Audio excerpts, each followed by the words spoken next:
यिनै परीक्षामा सोधेका क्वेसनहरू, त्यो पनि 4th लेभल र 5th लेभल दुईटैमा सोधेका क्वेसनहरूलाई आज हामीले सोधेका थियौँ र आशा छ धेरै साथीहरूले प्रश्नको उत्तर मिलाउनु भएको छ र नमिलाएका साथीहरूले पनि आफूले अहिले मैले दिएको जुन फिडब्याक छ त्यो फिडब्याकलाई हेरेर आफ्नो केही करेक्सनहरू गर्नुहुनेछ र यो तपाईँहरूको लागि अत्यन्तै महत्त्वपूर्ण हुन्छ। साथीहरू, मैले यहाँ क्वेसनहरू यहाँ डिस्प्ले गरिरहेको छु, क्वेसनहरू यहाँ हेर्न सक्नुहुन्छ र क्वेसन आज हामीले सर्भिस र म्यानेजमेन्टसँग रिलेटेड अर्थात् सेवा र म्यानेजमेन्ट, जहाँ तपाईँलाई 60 मार्क्सको चाहिँ सर्भिसको, 20 मार्क्सको चाहिँ सर्भिसबाट, 60 मार्क्स म्यानेजमेन्टबाट र 20 मार्क्स म्याथमेटिक्सबाट क्वेसन सोधिएको थियो। त्यो मध्ये तपाईँलाई म्यानेजमेन्ट र सर्भिससँग रिलेटेड कुराहरू चाहिँ म तपाईँलाई सरसर्ती जानकारी गराउँछु र आजको क्लास अलिकति इन्टरेक्टिभ पनि हुन्छ र तपाईँहरूले आफ्नो जिज्ञासा, कुनै खालको जिज्ञासाहरू भयो भने कमेन्ट बक्समा तपाईँले लेख्न पनि सक्नुहुन्छ। र साथै म सुरु गर्छु। साथीहरू, आधा घन्टा हामी ढिलो पनि भइसकेका छौँ। प्रत्येक क्वेसनलाई मैले 10 देखि 15 मिनटको समय निर्धारण गरेर प्रत्येक क्वेसनको उत्तर कस्तो हुनु पर्थ्यो भन्ने कुरा म चर्चा गर्छु। पहिलो क्वेसन छ तपाईँहरूलाई मोटिभेसन। अब यो explain the fundamental principle of motivation and how can the understanding this principle achievement of organisational goal through the employees engagement and motivation भन्छ। अर्थात् उत्प्रेरणाका सिद्धान्तहरू कस्ता छन्, अर्थात् उत्प्रेरणाका सिद्धान्तहरू के कस्ता रहेका छन्, यी सिद्धान्तहरूको प्रयोग कसरी हुन्छ, यी सिद्धान्तहरूको प्रयोग कसरी गरिएको छ। एउटा कर्मचारीको, कुनै एउटा संस्थामा रहेको कर्मचारी, अर्थात् राष्ट्रिय वाणिज्य ब्याङ्कमा रहेको कर्मचारी, अर्थात् नेपाल राष्ट्र ब्याङ्कमा रहेको कर्मचारी, नेपाल ब्याङ्क लिमिटेडमा रहेको कर्मचारीको एउटा क्षमताको पूर्ण उपयोग गर्दै, maximum utilisation of the human capacity in an organisation, एउटा अर्गनाइजेसनभित्र ह्युमन बिङ्सको चाहिँ म्याक्सिमम युटिलाइजेसन गर्नका लागि मोटिभेसनको रोल कस्तो रहन्छ, एउटा उत्प्रेरणाको भूमिका कस्तो रहन्छ, कसरी उत्प्रेरणाले कर्मचारीलाई कामप्रति जागरुक बनाउँछ, कार्य सम्पादनको लागि अग्रसर गराउँछ, त्यो अग्रसर गराउने एउटा तत्त्व उत्प्रेरणा हो भनेदेखि यो उत्प्रेरणाले के कस्तो भूमिका निर्वाह गर्छ भन्ने क्वेसन सोधिएको छ। र यो क्वेसन तपाईँहरूलाई परीक्षामा 5+5 अगाडिपट्टि प्रिन्सिपलहरूको बारेमा 5 मार्क्स र पछाडिपट्टि तपाईँलाई 10वटा पोइन्टमा 10वटा पोइन्टहरू लेखेर एउटा मोटिभेसनको रोल, इम्प्लोइजलाई मोटिभेसन गरेर अर्गनाइजेसनलमा गोल एचिभमेन्ट गर्नको लागि, अर्थात् अर्गनाइजेसनलाई सक्सेस बनाउनको लागि, अर्गनाइजेसनलाई कम्पिटेटिभ बनाउनको लागि कस्तो खालको रोल प्ले गर्छ भन्ने क्वेसन सोधिएको थियो। र साथीहरूले पहिला तपाईँहरूले उत्प्रेरणाका सिद्धान्तहरू तपाईँलाई मैले पढाउँदै पनि आएको थिएँ। विशेष गरी हामीले 9वटा सिद्धान्तहरू, प्रिन्सिपलहरूको बारेमा यहाँ लेख्नुपर्ने हुन्छ 5 मार्क्सको लागि। 9वटा सिद्धान्तहरू तपाईँलाई थाहा छ। 9वटा सिद्धान्तको बारेमा कतिपय साथीहरूलाई थाहा छ पनि होला, कमेन्ट बक्समा पनि लेख्न सक्नुहुन्छ। थाहा नभएका साथीहरूले पनि यहाँ सरसर्ती म तपाईँलाई भन्छु। पहिलो भनेको हामीले पढ्दै आएको पहिलादेखि नै म्यानेजमेन्टका प्रिन्सिपलहरू जुन बेसिक प्रिन्सिपलको रूपमा लिन्छौँ, आधारभूत प्रिन्सिपल, मोडर्न प्रिन्सिपल भन्दा फेरि यो प्रिन्सिपललाई पनि हामी दुईटा वेमा छुट्याउन सक्छौँ। एउटा चाहिँ आधारभूत सिद्धान्तहरू अनि एउटा चाहिँ आधुनिक सिद्धान्तहरू। यी 4वटा सिद्धान्तहरू चाहिँ आधारभूत सिद्धान्तहरू हुन्, जुन बुकहरूमा पनि धेरैभन्दा धेरै लेखेको पाइन्छ। आधारभूत सिद्धान्तहरू भनेको आवश्यकताको श्रृङ्खला सिद्धान्त, अर्थात् निड्स थ्योरी, अर्थात् हायरार्की अफ निड्स थ्योरी, जुन अब्राहम मास्लोले डेभलप गरेको जुन प्रिन्सिपल छ, त्यो आवश्यकताको श्रृङ्खला सिद्धान्तलाई एउटा आधारभूत सिद्धान्तको रूपमा हामी चर्चा गर्न सक्छौँ। हरेक मानिसका आवश्यकताहरू हुन्छन्, त्यो आवश्यकताहरूलाई प्राथमिकीकरण गर्नुपर्छ। अर्थात् निड्सहरू, बेसिक निड्स पहिलो निड्स हुन्छ भनेदेखि दोस्रोमा चाहिँ सेक्युरिटी निड्स, थर्डमा सोसियल निड्स, फोर्थमा के हुन्छ त आफ्नो इगो निड्स र फिफ्थमा सेल्फ एक्चुअलाइजेसन निड्स। अर्थात् आधारभूत आवश्यकता, सुरक्षाको आवश्यकता, सामाजिक आवश्यकता, आत्मसम्मानको आवश्यकता र आत्मसन्तुष्टिको आवश्यकता, यो 5वटा आवश्यकतालाई अब्राहम मास्लोले आवश्यकताको तह गरेर एउटा आवश्यकता पुरा भएपछि अर्को आवश्यकता खोजी गर्दै मानिस काम गर्न अग्रसर हुन्छ र मानिसलाई त्यो आवश्यकताहरू परिपूर्ति गर्दै जाँदा उत्प्रेरित हुन्छ भन्ने मान्यता विकसित भएको छ। त्यसलाई हामी उत्प्रेरणाको सिद्धान्तको रूपमा पहिलो चर्चा गरेका छौँ। यो तपाईँलाई थाहा छ। योभन्दा अगाडि तपाईँले स्टार्टिङमा के लेख्नु पर्थ्यो भन्ने कुरा छ। पहिला उत्प्रेरणा भने के भन्दा एउटा एक लाइनमा उत्प्रेरणाको बारेमा हामीलाई थाहा छ। उत्प्रेरणा भनेको मोटिभ र मुभ भन्ने शब्दबाट बनेको छ। मोटिभ भनेको इच्छा र मुभ भनेको अग्रसरता। अर्थात् कुनै पनि इच्छा प्राप्तिको लागि, इच्छा पुरा गर्नको लागि मानिस काम गर्न अग्रसर गराउने एउटा मनोवैज्ञानिक तत्त्व नै उत्प्रेरणा हो। उत्प्रेरणा भनेको मनोवैज्ञानिक तत्त्व। It is the psychological part of the human beings. मानिसलाई मनोवैज्ञानिक रूपमा प्रभाव पार्ने तत्त्व उत्प्रेरणा हो। त्यसैले उत्प्रेरणा भनेको मनभित्रको धारणा हो, मनभित्रको चाहना हो, मनभित्रको आकांक्षा हो, जसलाई पुरा गर्नका लागि मानिस जागरुक हुन्छ, अर्थात् जागृत भएर काम गर्न तयार हुन्छ। त्यो तयार गराउने तत्त्व उत्प्रेरित तत्त्व हो।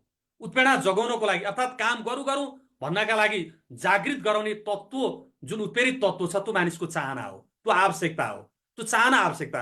जस्तै अहिले तपाईँलाई परीक्षाको आवश्यकताले अर्थात् परीक्षामा सफलताको आवश्यकताले, जागिरको आवश्यकताले तपाईँलाई पढ्नको लागि तयार बनाएको छ, त्यो एउटा उत्प्रेरक तत्त्व हो। भनेपछि उपलब्धिको चाहनाले, उपलब्धि भनेको परीक्षामा सफलता हुने त्यो चाहनाले मानिस तपाईँ पढ्नको लागि अहिले रातको समयमा तयार हुनुभएको छ।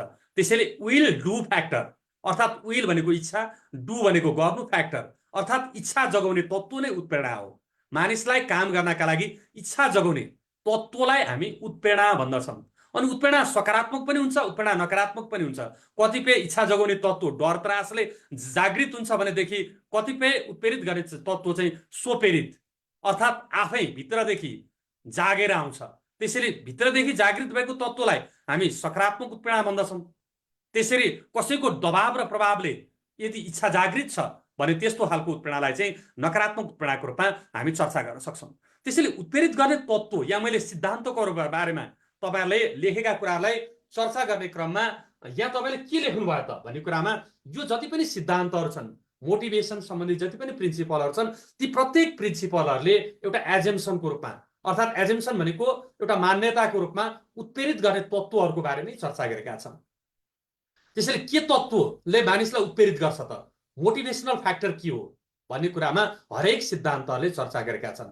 अघि पहिले भने जस्तै पहिलो सिद्धान्तमा जुन आधारभूत आवश्यकता परिपूर्ति गर्नका लागि अर्थात् ह्युम्यान निड्ससँग रिलेटेड अब्राहम मास्लोको तपाईँले आवश्यकताको श्रृङ्खला सिद्धान्तको बारेमा चर्चा पनि गर्नुभयो। यो आधारभूत सिद्धान्त हो। यही सिद्धान्तलाई मात्र जोडेर पनि परीक्षामा क्वेसन सोध्न सक्छ र यो क्वेसनले चाहिँ तपाईँलाई यो सिद्धान्तको बारेमा 2 लाइन लेख्नु पर्दाखेरि अब्राहम मास्लोले विकसित गरेको आवश्यकताको तहगत श्रृङ्खला अर्थात् जुन हाइरार्की तहगत श्रृङ्खला रहेको पाइन्छ र मानिसका आधारभूत आवश्यकतादेखि आत्मसन्तुष्टिसम्मको आवश्यकतालाई क्रमबद्ध रूपमा यस सिद्धान्तले प्रस्तुत गरेको छ भनेर तपाईँले 5 मार्क्समा 9 वटा सिद्धान्त लेख्नुपर्ने यो 2 लाइन मात्र लेखेर तपाईँहरूले यो सिद्धान्तलाई चर्चा गर्नुहुन्छ।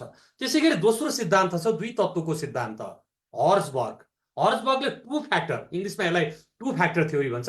2 फ्याक्टर भनेको एउटा फ्याक्टर हाइजेनिक फ्याक्टर, अर्को फ्याक्टर भनेको मोटिभेसनल फ्याक्टर। हाइजेनिक फ्याक्टरलाई नेपालीमा आरोग्य तत्त्व भन्छ र मोटिभेसनल फ्याक्टर भनेको उत्प्रेरक तत्त्व। जब उनले के भन्छन् त भन्दाखेरि उत्प्रेरणा भनेको मानिसको सन्तुष्टिसँग सम्बन्धित हुन्छ, आत्मसन्तुष्टिसँग सम्बन्धित हुन्छ। त्यसैले जो आरोग्य तत्त्वहरू छन् ती आरोग्य तत्त्वहरू उत्प्रेरक तत्त्व होइन। जस्तै संस्थामा दिने तलब, सेवा सुविधा, जागिरको सुरक्षा जस्ता कुराहरू यी आधारभूत कुराहरू हुन्। यी आधारभूत कुराहरूले मानिसलाई उत्प्रेरित गर्न सक्दैन। यसले असन्तुष्टिलाई कम गर्ने मात्र हो, मानिसको डिसेटिस्फ्याक्सनलाई कम गर्छ। यो वर्ष तलब वृद्धि गर्यो, यो वर्ष के असन्तुष्टि कम हुन्छ, फेरि मानिसको आवश्यकता अर्को वर्ष बढ्दै जान्छ, असन्तुष्टि बढ्दै जान्छ। भनेपछि यस्तो खालको तत्त्वलाई आरोग्य तत्त्व भन्नुपर्छ भन्न उसले चर्चा गरेको पाइन्छ। त्यसमा मोटिभेसनल फ्याक्टर के हो त भन्दाखेरि हर्जबर्गले हेर्नुहोस् है, हर्जबर्गले मोटिभेसनल फ्याक्टरभित्र 3टा कुरालाई उनले जोड गरेका छन्। जे कुराले आन्तरिक सन्तुष्टि प्रदान गर्छ, मोटिभेट गर्छ भनेको जस्तै कामको सृजनशीलता होस्, संस्थाभित्र उसको सृजनशीलताको उपयोग होस्, उपलब्धि हासिल होस्, संस्थामा कुनै कुराको उपलब्धि हासिल होस्, अर्थात् कुनै पनि चुनौती संस्थाभित्र च्यालेन्जिङ जब कर्मचारीलाई प्रदान गरिएको होस्, यो 3टा कुराले मानिसलाई उत्प्रेरित गर्छ भन्ने कुरालाई हर्जबर्गले व्याख्या गरेको पाइन्छ। त्यसैले यो पोइन्टमा पनि तपाईँले उत्प्रेरणालाई हर्जबर्गले 2 तत्त्वको सिद्धान्तको रूपमा प्रस्तुत गरेका छन्, जस अन्तर्गत आरोग्य तत्त्वले असन्तुष्टि कम गर्ने मात्र हुन्छ र यसमा तलब भत्ता सेवा सुविधालाई राखिएको पाइन्छ भनेदेखि उत्प्रेरक तत्त्वहरू भनेको चुनौतीपूर्ण कार्य हो, मानिसको सृजनशीलताको उपयोग हो र उपलब्धि हासिल गर्नुलाई उत्प्रेरक तत्त्वको रूपमा चर्चा गरेको पाइन्छ भनेर तपाईँले यो सेकेन्ड पोइन्टमा यति 2 लाइनमा तपाईँले यो एन्सर लेख्ने। किनभने हामी उत्प्रेरणाका सिद्धान्तहरू 3 पेज पनि लेख्न सक्छौँ, 4 पेज पनि लेख्न सक्छौँ। त्यसैले जिस्ट पोइन्टमा यसलाई फोकस गरेर तपाईँहरूले लेख्नुभयो भने सजिलो हुन्छ। तेस्रो सिद्धान्त X and Y. X and Y theory तपाईँलाई थाहा छ, म्याकग्रेगरले विकसित गरेको। पहिला उनले थ्योरी एक्स विकास गरेका थिए। एक्स थ्योरी नकारात्मक अवधारणामा आधारित छ, यसलाई नकारात्मक अवधारणा कुनै पनि मानिस स्वभावले अल्छी हुन्छ, काम गर्न ऊ जागरुक हुँदैन, त्यसैले मानिसलाई डर देखाउनुपर्छ, दण्ड दिनुपर्छ, अनि दण्ड सजाय देखाएर मात्र, दबाब देखाएर मात्र कामप्रति अग्रसर गराउन सकिन्छ भन्ने विचार व्यक्त गरेका थिए। पछि उनले यसलाई हामी के हुन्छ त नकारात्मक उत्प्रेरणाको रूपमा लिन सक्छौँ। थ्योरी एक्स भनेको नकारात्मक उत्प्रेरणा, नकारात्मक तरिकाबाट मानिसलाई काम गर्न अग्रसर गराउने, जागरुक गराउने। अब त्यसै गरी उनले अर्को थ्योरी वाइ विकास गरे, यसलाई सकारात्मक तरिकाबाट, सकारात्मक भनेको सृजनशीलता, मानिस सृजनशील हुन्छ, मानिसको सकारात्मक बाटोबाट पनि मानिसलाई उत्प्रेरित गर्न सकिन्छ, अर्थात् मानिसको रुचि अनुसारको काम दिने, अर्थात् क्षमता अनुसारको जिम्मेवारी प्रदान गर्ने, मानिसलाई माया प्रेम गर्ने, असल व्यवहार प्रदर्शन गर्ने, यसरी पनि कर्मचारीलाई उत्प्रेरित गर्न सकिन्छ भन्ने मान्यता थ्योरी वाइमा राखिएको पाइन्छ। र यो थ्योरी वाइले सकारात्मक तरिकाबाट कर्मचारीलाई प्रेरित गर्ने धारणा व्यक्त गरेको पाइन्छ। त्यसै गरी अर्को चौथो सिद्धान्त, मैले 3टा सिद्धान्त भने, आवश्यकताको श्रृङ्खला सिद्धान्त, द्वि तत्त्वको सिद्धान्त, त्यसपछि तेस्रोमा तपाईहरुलाई थ्योरी एक्स र थ्योरी वाइ, सकारात्मक र नकारात्मक उत्प्रेरणाको अवधारणा सिद्धान्तलाई पनि हामीले चर्चा गर्यौं। अर्को पनि आधारभूत आवश्यकता अर्थात् आधारभूत सिद्धान्तको रूपमा उत्प्रेरणासँग सम्बन्धित आधारभूत सिद्धान्त, तपाईले आधारभूत मैले किन भनिरहेको छु त भन्दाखेरि लक्ष्य निर्धारणको सिद्धान्त इडविन लक भन्ने व्यक्तिले 1960 मा, झन्डै 1960 मा एउटा सिद्धान्त प्रतिपादन गरे। त्यो सिद्धान्तलाई लक्ष्य निर्धारणको सिद्धान्त भनियो। आज पनि राष्ट्रिय वाणिज्य बैंक जस्तो संस्थाहरू जहाँ टार्गेट बेसमा काम हुन्छ, जहाँ नाफाको लागि संस्थाले कर्मचारीलाई परिचालित गर्नुपर्छ, अझ राष्ट्रिय वाणिज्य बैंकले त अहिले पनि कर्मचारीलाई प्रोडक्टिभिटीको हिसाबले टार्गेट दिएको छैन, प्राइभेट बैंकहरुमा हरेक कर्मचारीलाई टार्गेट दिएको छ। त्यस्तै गरी संस्थाको पनि एउटा लक्ष्य हुन्छ, कर्मचारीको पनि संस्थाभित्र लक्ष्य हुन्छ। त्यसैले संस्थागत लक्ष्य प्राप्ति गर्नका लागि कर्मचारीलाई पनि लक्ष्य दिएर, एउटा वर्क टार्गेट दिएर, कार्य लक्ष्य दिएर त्यो कार्य लक्ष्य हासिल गर्नका लागि उत्प्रेरित गर्नुपर्छ भन्ने मान्यताको रूपमा विकसित भएको सिद्धान्तलाई लक्ष्य निर्धारणको सिद्धान्त भनिन्छ, जसलाई goal setting theory, first of all एउटा टार्गेट दिने, वर्क टार्गेट दिने र त्यो वर्क टार्गेटको आधारमा कर्मचारीलाई स्वतस्फूर्त रूपमा अग्रसर गराउन सकिन्छ भन्ने मान्यताका रूपमा इडविन लकले विकसित गरेको सिद्धान्तलाई हामी चर्चा गर्न सक्छौं। यो चारवटा सिद्धान्त आधारभूत सिद्धान्तहरू हुन्। यसलाई हामी फन्डामेन्टल प्रिन्सिपलको रूपमा लिन सक्छौं भने अरु सिद्धान्तहरू आधुनिक सिद्धान्तहरू हुन्। मैले तपाईलाई अघि 9वटा सिद्धान्त भने, 9वटा सिद्धान्त मध्ये 4वटा सिद्धान्तहरू आधारभूत सिद्धान्त। कहिले तपाईलाई परीक्षामा हेर्नुस् है, परीक्षामा तपाईलाई आधारभूत सिद्धान्त र आधुनिक सिद्धान्त भन्न पनि सोधेको छ। अब अरु योभन्दा पछाडि भनेका सिद्धान्तहरू आधुनिक सिद्धान्तहरू। अनि आधुनिक सिद्धान्त चाहिँ किन भयो सर भन्ने क्वेशन आउन सक्छ। जुन फन्डामेन्टल प्रिन्सिपलहरू थिए त्यसैलाई विकसित परिष्कृत गरेको, तिनै सिद्धान्तहरूलाई परिष्कृत गरेर थप व्याख्या गरेर थप परिमार्जित गरेका सिद्धान्त भएका हुनाले गर्दा तिनीहरूलाई आधुनिक सिद्धान्त भनिएको हो। ती आधुनिक सिद्धान्तहरू सन् 1960 पछि विकसित भएका सिद्धान्त। फेरि यहाँ मैले तपाईलाई आधुनिक सिद्धान्त भन्दै गर्दा नवीनतम अवधारणाको बारेमा भनेको होइन, उत्प्रेरणा सम्बन्धी नवीनतम अवधारणाहरू पनि विकसित भएका छन्। तपाईलाई कन्फ्युजन नरहोस्। आधुनिक सिद्धान्त भनेको जस्तै ERG भनेको एक्सपेक्टेन्सी, अनि त्यसपछि रिलेटेडनेस र ग्रोथ सँग सम्बन्धित सिद्धान्त छ। त्यसै गरी एचिभमेन्ट थ्योरी, उपलब्धिको सिद्धान्त, त्यसै गरी समताको सिद्धान्त। समताको सिद्धान्त भनेको जहाँ कर्मचारीलाई समान व्यवहार, निष्पक्षता र समान व्यवहार गर्नुपर्छ भन्ने समताको सिद्धान्त। अनि त्यसपछि आएर सुदृढीकरणको सिद्धान्त, जसले स्किनरले विकास गरेको सुदृढीकरणको सिद्धान्त, अर्थात् राम्रो व्यवहार, असल व्यवहार चाहिँ दोहोऱ्याइ गर्नुपर्छ भन्ने मान्यतामा आधारित जुन सिद्धान्तहरू छन्, यी सिद्धान्तहरूलाई हामी एउटा आधुनिक सिद्धान्तको रूपमा चर्चा गर्न सक्छौं। यी आधुनिक सिद्धान्तहरू मैले त क्लासमा लेखाइदिएको पनि छु र नोटमा पनि तपाईलाई दिएको हो। र यी 5वटा चाहिँ जुन नयाँ सिद्धान्तहरू छन्, यी 5वटा नयाँ सिद्धान्तहरूलाई दुधी लाइनमा तपाईले लेख्नुहुनेछ। र यो भयो भनेदेखि 5 मार्क्सको यो सिद्धान्त, उत्प्रेरणाका सिद्धान्तहरूको बारेमा 9वटा सिद्धान्तको बारेमा मैले भने, यी 9वटा सिद्धान्तहरू आधारभूत सिद्धान्त र आधुनिक सिद्धान्तहरू दुईटैलाई तपाईहरुले लेख्नुभयो। अब दोस्रो पाठ, कर्मचारीको क्षमताको पूर्ण उपयोग गर्दै संगठनको लक्ष्य प्राप्तिका लागि उत्प्रेरणाको भूमिका कस्तो रहन्छ भनेको, एउटा उत्प्रेरणात्मक रूपमा कर्मचारीको भूमिका कस्तो रहन्छ। एउटा हामीलाई थाहा छ नि, कुनै पनि संगठनमा उत्प्रेरणाले कर्मचारीको इच्छा शक्ति जगाउँछ। इच्छा शक्ति अर्थात् काम गर्ने जागरुक बनाउँछ। र हामीलाई थाहा छ उत्प्रेरित कर्मचारी कुनै पनि संस्थाको लागि सम्पत्ति हो। त्यसैले कुनै पनि संस्थाको लागि एउटा कर्मचारी सम्पत्ति हो, ह्युमन क्यापिटल अर्थात् मानव पुँजी भनिन्छौँ हामी। मानव पुँजी हो। मानिस संस्थाको एउटा पुँजी हो र त्यो पुँजीलाई सन्तुष्ट बनाउनुपर्छ, उत्प्रेरित गर्नुपर्छ, कर्मचारीलाई उत्प्रेरित गर्नुपर्छ र कर्मचारीलाई उत्प्रेरित गराउन सकियो भने सङ्गठनको लक्ष्य हासिल हुन्छ। किनकि यसका पछाडिपट्टि तपाईँले एउटा एनालाइटिकल पार्ट के लेख्नु पर्यो भन्दाखेरि संस्थाभित्र रहेका जति पनि रिसोर्सेसहरू छन्, all resources are mobilise from the employees. जति पनि साधन स्रोतहरू छन् ती सबै साधन स्रोतहरू कर्मचारीले नै उत्प्रेरित गर्छन्। त्यसैले सङ्गठनको लक्ष्य प्राप्तिका लागि साधन स्रोतहरू परिचालित हुनुपर्छ, पुँजीको परिचालन हुनुपर्छ, मेसिनको परिचालन, मेसिन सञ्चालन हुनुपर्दछ, म्यान मेसिन मेटेरियल मनी जस्ता हरेक रिसोर्सेसहरूको मोबिलाइजेसन इम्प्लोइजले गर्छ। त्यसैले जब कर्मचारी नै सन्तुष्ट छैन, कर्मचारीको कार्यक्षमताको नै उपयोग छैन, त्यस्तो अवस्थामा संस्थाको लक्ष्य हासिल हुन सक्दैन। त्यसैले कुनै पनि संस्थाभित्र यो तपाईँले भूमिकामा के लेख्नु पर्यो त भन्दाखेरि मैले अघि भने एउटा कुनै पनि संस्थाको सम्पत्ति, महत्त्वपूर्ण सम्पत्ति कर्मचारी हो र कर्मचारीको उचित परिचालन गरी, कर्मचारीको कसरी परिचालन गर्ने त उचित परिचालन गरी उत्प्रेरणा जगाई, कार्य उत्प्रेरणा जगाई, कर्मचारीलाई right person right time in the right place, एउटा सही व्यक्तिलाई सही ठाउँमा राखेर कर्मचारीको कार्यदक्षताको उपयोग गर्नका लागि कर्मचारीलाई आवश्यकता अनुसार सेवा सुविधाहरू प्रदान गरेर एउटा उत्प्रेरित गर्न सकिन्छ। यो क्वेसन फेरि अर्को पार्टभित्र तपाईँलाई कर्मचारीलाई कसरी उत्प्रेरित गर्न सकिन्छ भन्ने विषयको पार्ट फेरि छुट्टै क्वेसन हो। यहाँ तपाईँहरूलाई यो क्वेसन अलग क्वेसन तपाईँले अस्तिको इक्जाममा पनि गरिसक्नु भएको छ। कर्मचारीलाई कसरी उत्प्रेरित गर्न सकिन्छ भन्ने क्वेसन यो आजको क्वेसन यो होइन। कर्मचारीको उत्प्रेरणाले अर्थात् एउटा सन्तुष्ट कर्मचारीले संस्थामा कस्तो खालको भूमिका निर्वाह गर्छ हामीलाई थाहा छ। के भूमिका निर्वाह गर्छ भन्दाखेरि एउटा कामप्रति जब उत्प्रेरणाले कर्मचारीलाई जागरुक बनाउँछ, कर्मचारी अग्रसर हुन्छ, पोइन्ट वाइज भन्छु मैले, कर्मचारी कामप्रति अग्रसर हुन्छ अर्थात् जागरुक हुन्छ, मैले काम गर्नुपर्छ भन्ने किसिमको कर्मचारीको एउटा अग्रसरता अर्थात् जागृतपन, अर्थात् यसलाई हामी के भन्छौँ त अगाडि कर्मचारी मुभ हुने, अग्रसर हुने, अर्थात् यसलाई एक्टिभनेस गराउने काम मोटिभेसनले गर्छ। दोस्रो कुरा कर्मचारी प्रोडक्टिभ हुन्छ, उत्पादनशील हुन्छ, आफूभित्रको सृजनशीलता, आफूभित्रको दक्षता क्षमता संस्थाभित्र उसले प्रयोग गर्ने भएको हुनाले कर्मचारी पोइन्ट वाइज भन्दै जान्छु है मैले। दोस्रो पोइन्ट भनेको कर्मचारी उत्पादनशील हुन्छ अर्थात् प्रोडक्टिभ हुन्छ।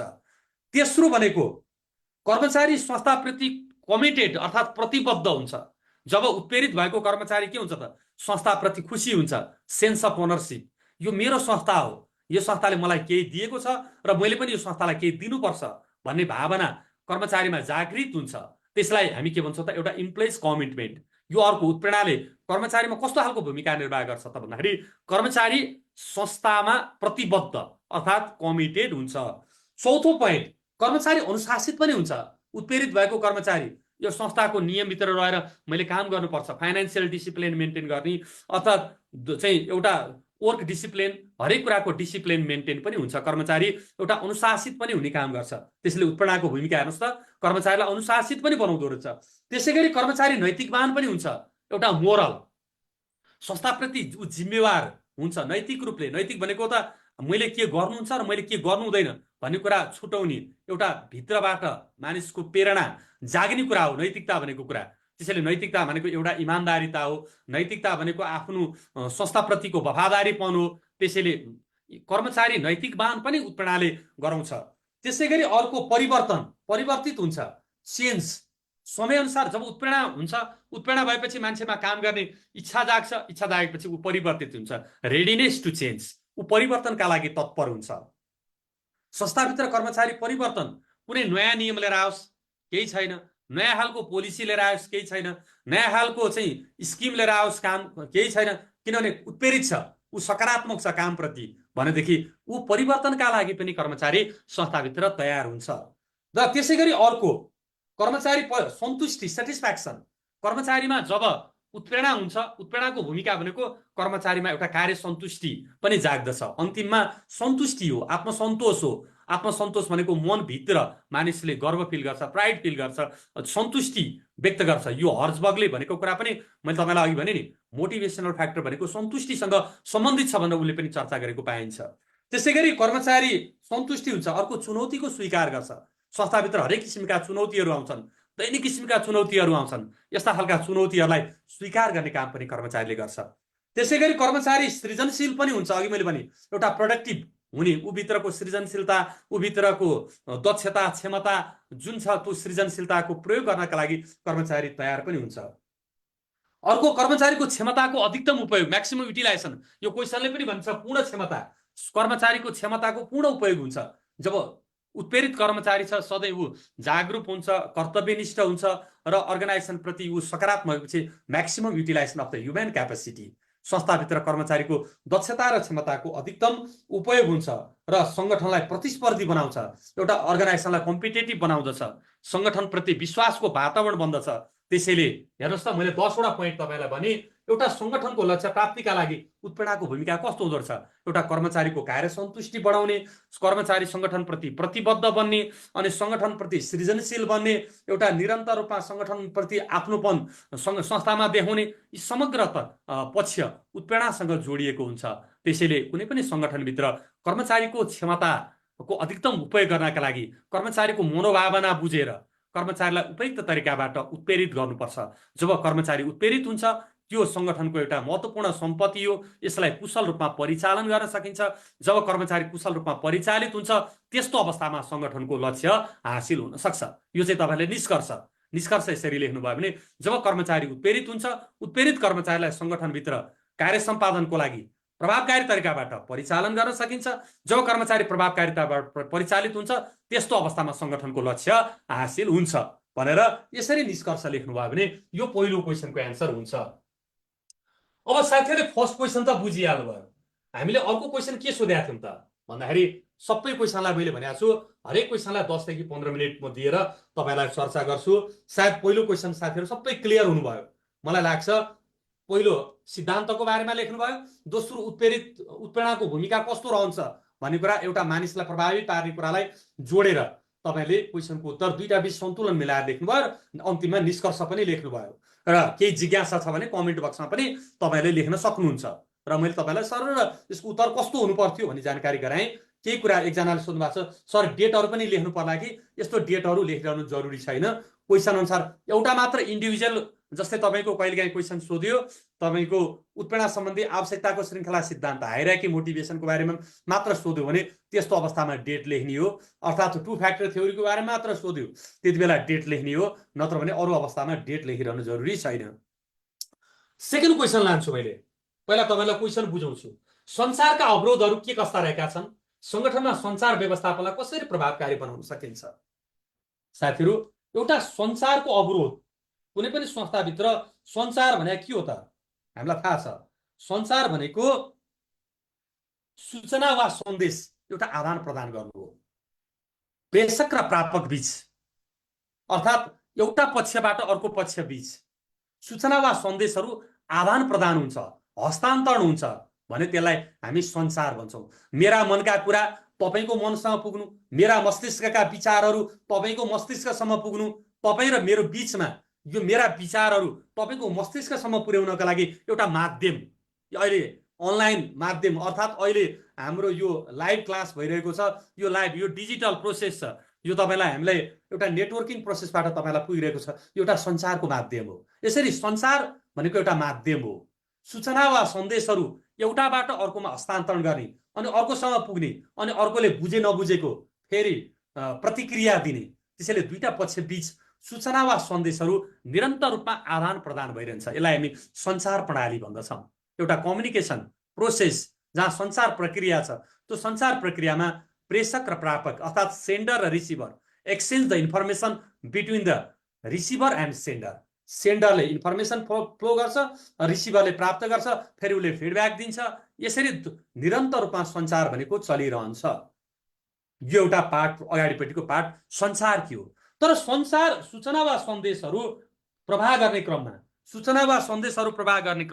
सूचना सन्देशहरू जे सूचना पठाएको छ त्यही सूचना प्रभावकारी रूपमा पुग्न सक्दैन।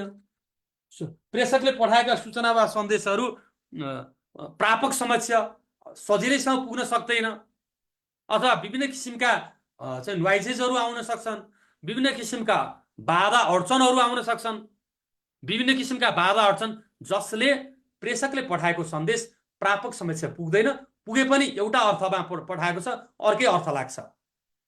यस्तो अवस्थालाई हामी सञ्चारको अवरोध भन्दछौँ। सञ्चारको अवरोध भनेको प्रेषकले पठाएका सूचना वा सन्देशहरू प्रापक समक्ष नपुग्नु, अर्थात् पुगे पनि ढिलो पुग्नु अथवा अर्कै अर्थ लाग्नु, यस्तो अवस्थालाई हामी सञ्चारको अवरोध भन्दछौँ। अवरोध भनेको प्रेषकले जे सन्देश दिएको छ प्रापक समक्ष हुबहु रूपमा नपुग्नु, यसलाई हामी सञ्चारको अवरोधहरू भन्दछौँ। अब यो सञ्चारको अवरोध भने तपाईँले बुझिहाल्नुभयो, कम्युनिकेसन। त्यसैले कम्युनिकेसन भनेको सूचना वा सन्देशहरू प्रवाह गर्ने एउटा माध्यम रहेछ। त्यो माध्यममा अवरोध आउँदो रहेछ, अर्थात् बाधा सिर्जना आउँदो रहेछ, अप्ठ्यारो आउँदो रहेछ। अप्ठ्यारोका कारणहरू विभिन्न किसिमका छन्। यहाँ तपाईँलाई 5 मार्क्स भएको हुनाले गर्दा 5वटा कारणहरू म भन्छु। एउटा अर्गनाइजेसनल ब्यारियर, सङ्गठन आफै अवरोध सिर्जना हुन्छ। एउटा अर्गनाइजेसनल ब्यारियर, हामी सङ्गठनात्मक अवरोधलाई एउटा चर्चा गर्छौँ। तपाईँलाई थाहा छ सङ्गठनात्मक अवरोध भनेको, त्यो सङ्गठनात्मक अवरोध अर्थात् अर्गनाइजेसनल ब्यारियर भने कस्तो हो त भन्दाखेरि सङ्गठनको नीति नियमै अस्पष्ट छ, सङ्गठनमा स्पष्टसँग कार्य विभाजन गरिएको छैन, कसले कसलाई सन्देश दिने स्पष्ट पारिएको छैन। त्यसैले सङ्गठनभित्रको एउटा स्पष्ट योजनाको अभाव, स्पष्ट चाहिँ कार्य ढाँचाको अभाव र स्पष्ट तहगत श्रृङ्खलाको अभाव जस्ता तत्त्वले चाहिँ सञ्चारमा प्रभावकारिता हुन सक्छ। जस्तै कुनै कर्मचारीलाई कसले काम लगाउने, त्यो कसले काम लगाउने, कसको अन्डरमा रहने, त्यो स्पष्ट भएन संस्थाभित्र भने त्यस्तो अवस्थामा कम्युनिकेसन ब्यारियर हुन सक्छ। त्यसैले संस्थाभित्रको पोलिसीसँग रिलेटेड, अर्गनाइजेसनको प्लानसँग रिलेटेड, अर्गनाइजेसनको स्ट्रक्चरसँग रिलेटेड जति पनि ब्यारियरहरू छन् त्यसलाई हामी सङ्गठनात्मक अवरोध भन्दछौँ। अवरोध एउटा सङ्गठनभित्रको स्वरूप वा संरचनाले निर्माण गरेको अवरोधलाई हामी सङ्गठनात्मक अवरोधको रूपमा चर्चा गर्न सक्छौँ। दोस्रो अवरोध भौतिक अवरोध, फिजिकल, भौतिक ब्यारियर, भौतिक अवरोध। अब भौतिक अवरोध भनेको सङ्गठनभित्र रहेका साधन स्रोतहरू। अघि चाहिँ हामी सङ्गठन भन्यौँ, एउटा सङ्गठनको समग्र जुन व्यवस्थापकीय पक्षसँग सम्बन्धित थियो, अहिलेको संस्थाको एउटा व्यवस्थापकीय पक्षसँग सम्बन्धित, जसलाई हामीले सङ्गठन भन्यौँ, एउटा सङ्गठनको निर्माण सङ्गठनात्मक संरचनासँग सम्बन्धित थियो भनेदेखि अब सङ्गठनभित्र रहेका भौतिक साधन स्रोतहरूको, भौतिक साधन स्रोतहरू भनेको एउटा टाढा छ, डिस्टेन्स, एउटा काम गर्ने कर्मचारीको डिस्टेन्स र अर्को कर्मचारीको काम गर्ने डिस्टेन्स टाढा छ, राम्रोसँग प्रोपरली मिलाइएको छैन, भौतिक दूरी एकदम लामो छ, अर्थात् वल्ला हुन्छ। हेर्नुहोस् है, त्यस्ता खालका वल्लाहरू हुन्छन्, भौतिक दूरीहरू लामो रहेको छ, इन्टरनल डेकोरेसन, आन्तरिक रूपमा चाहिँ संस्थाको सजावटमा अवरोध छ, राम्रोसँग मिलाइएको छैन। त्यस्तो अवस्थामा सृजना हुने अवरोधहरूलाई हामी भौतिक अवरोधहरू भन्छौँ। भौतिक अवरोध भनेको भौतिक साधन स्रोतहरूसँग सम्बन्धित छ, जुन सञ्चार कायम गर्नका लागि त्यस्ता खालका साधन स्रोतहरू, त्यहाँभित्रको चाहिँ प्रणालीले पनि कस्तो प्रभाव पारिरहेको हुनसक्छ, यो अवरोध हो। तेस्रो अवरोध छ, हेर्नुहोस् है, तेस्रो अवरोध के छ त भन्दाखेरि भौतिक अवरोध पछि पढमा मनोवैज्ञानिक अवरोध मानिससँग सम्बन्धित छ। मनोवैज्ञानिक एउटा मनोवैज्ञानिक अवरोध, संसारका पक्षहरू व्यक्तिहरू छन्, व्यक्तिहरू जसको बुझाइ फरक फरक छ, एउटाले भनेको कुरा अर्काले अर्कै अर्थमा बुझ्छ, अर्थात् मानिसको भावनात्मक छ, विश्वास गर्दैन, ट्रस्टको अभाव छ, एकले अर्कालाई अविश्वास गर्छ। त्यस्तो खालको अवस्थामा आउने अवरोधलाई मनोवैज्ञानिक अवरोध भनिन्छ। यो अविश्वास हुने, एउटाले अर्कालाई अविश्वास गर्ने, विश्वासै नगर्ने, उसले भनेका कुरा हो र यसले भनेका कुरा ठिक हो र भनेर अविश्वास गर्ने, त्यस्तो खालको अवस्थालाई हामी एउटा मनोवैज्ञानिक अवरोध भन्दछौँ। अर्थात् बुझाइ फरक छ, एउटा कुरा भनेको थियो अर्कै बुझ्छ, बुझाइ राम्रोसँग छैन, अविश्वास, बुझाइको कमी जस्ता जुन मानिसको मनोविज्ञानसँग सम्बन्धित, भावनासँग सम्बन्धित, आवेगतासँग सम्बन्धित, विचारसँग सम्बन्धित त्यस्ता खालका अवरोधलाई हामी मनोवैज्ञानिक अवरोधको रूपमा, साइकोलोजिकल ब्यारियरको रूपमा हामी चर्चा गर्न सक्छौँ। चौथो छ भाषागत। भाषागत अवरोध, यो हाम्रो ल्याङ्ग्वेजसँग सम्बन्धित छ, अर्थात् सेमेनेटिक चाहिँ यसलाई ब्यारियर पनि भन्छ। यो भाषागत अवरोध भनेको त्यस्तो अवरोध हो जहाँ कम्युनिकेसन गर्नका लागि भाषाको आवश्यकता पर्दछ। त्यस्तो खालको भाषा भनेको जस्तै जटिल शब्दहरू प्रयोग गर्ने, बहुअर्थ लाग्ने शब्दहरू प्रयोग गर्ने, मल्टी मिनिङ वर्ड्स, आइरोनिकल वर्ड्स प्रयोग गर्ने, अनि व्यङ्ग्यात्मक शब्दहरू प्रयोग गर्ने, व्यङ्ग, जुन शब्द व्यङ्ग गर्ने, अर्थात् भाषाको बुझाइ यहाँ नेपाली बुझ्नेले चाहिँ अङ्ग्रेजी चाहिँ तपाईँको मा भन्यो भने त्यो बुझ्न नसक्नु, अनि अङ्ग्रेजी बुझ्नेहरूको अगाडि नेपाली भन्यो भने त्यो नेपालीका कुराहरू बुझ्न नसक्नु, त्यो एउटा भाषागत अवरोध अर्थात् ल्याङ्ग्वेजको कारणले गर्दा, मल्टी मिनिङ वर्डको कारणले गर्दा जब अवरोधहरू सिर्जना हुन्छ त्यस्तो खालको अवरोधलाई हामी भाषागत अवरोधहरू भन्दछौँ। त्यसै गरी अर्को अवरोधहरू भनेको छ मनोवैज्ञानिक अवरोध। हेर्नुहोस् है, मनोवैज्ञानिक अवरोध त मैले भनिसकेँ। अर्को प्राविधिक अवरोध। प्राविधिक, यो प्राविधिक अवरोध भनेको टेक्निकल ब्यारियर हो। टेक्निकल ब्यारियर भन्छ यसलाई। टेक्निकल ब्यारियर भनेको टेक्नोलोजीसँग सम्बन्धित छ। टेक्नोलोजी भनेको जस्तै लेट इन्फर्मेसनहरू पुग्नु, चाहिँ इन्फर्मेसनहरू चाहिँ चुआउट हुनु, ट्रान्समिसन लस हुनु, समयमै इन्फर्मेसनहरू नपुग्नु, इन्फर्मेसनमा डिले हुनु, यी यस्ता खालका चाहिँ ब्यारियरहरूलाई हामी प्राविधिक अवरोधहरू भन्दछौँ। त्यसैले प्राविधिक अवरोध भनेको जस्तै कुनै पनि संस्थाभित्र प्रयोग गरेका जुन प्रविधि छ, त्यो प्रविधि संसारको जुन माध्यमहरू छन् कम्युनिकेसन गर्नका लागि, त्यसबाट सृजित भएका अवरोधहरूलाई हामी प्राविधिक अवरोध भन्छौँ। जसले सञ्चार जानमा ढिलाइ हुन्छ, सन्देश जानमै ढिलाइ हुन्छ, अर्थात् त्यसको लिकेज हुन्छ। यस्ता खालका पक्षलाई हामी एउटा टेक्निकल ब्यारियरको रूपमा लिन सक्छौँ। त्यसैले फिजिकल ब्यारियर दूरी, भौतिक संरचना, नोइजसँग सम्बन्धित छ भनेदेखि भाषागत अवरोध भाषासँग सम्बन्धित छ, अर्थात् शब्दकोसँग सम्बन्धित छ, फरक अर्थ लाग्ने शब्दसँग सम्बन्धित छ भनेदेखि, अनि मनोवैज्ञानिक अवरोध व्यक्तिगत इगो अनि मानिसको हटनेस, त्यसपछि इमोसनले प्रभावित पार्दछ भनेदेखि भौतिक अवरोधहरू मैले अघि भनिहालेँ भौतिक साधन स्रोतसँग सम्बन्धित रहेको हुन्छ। यसरी विभिन्न किसिमका 5 किसिमका अवरोधहरूलाई मैले यहाँ तपाईँहरूलाई चर्चा गरेँ। अब 5 मार्क्सको त यो 5 वटा भयो।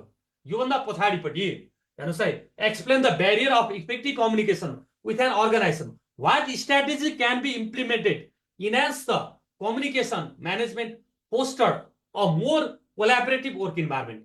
कुनै पनि संस्थाभित्र एकदमै प्रभावकारी कार्य वातावरण बनाउन, सङ्गठनभित्र प्रभावकारिता बढाउनको लागि एउटा संसारमा कस्तो खालको सुधार गर्न सकिन्छ, एउटा संसार व्यवस्थापनलाई कसरी प्रभावकारी बनाउन सकिन्छ।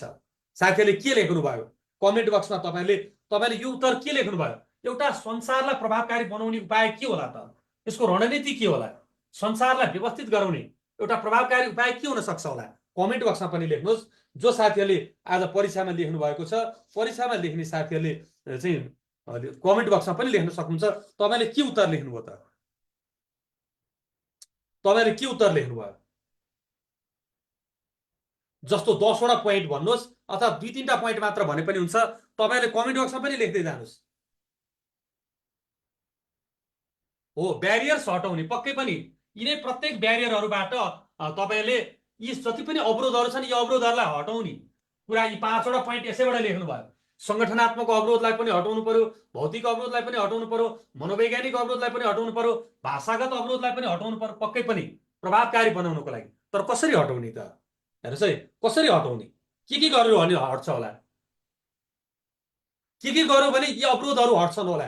तपाईँले कमेन्ट बक्समा लेख्नुहोस् साथीहरू। तपाईँले के लेख्नु भएको थियो?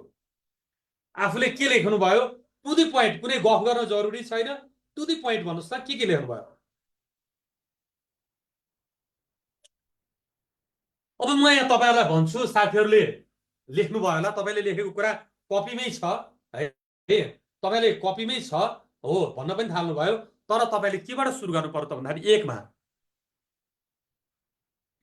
2 वे कम्युनिकेसन। कम्युनिकेसन के हुनुपर्छ त? 2 वे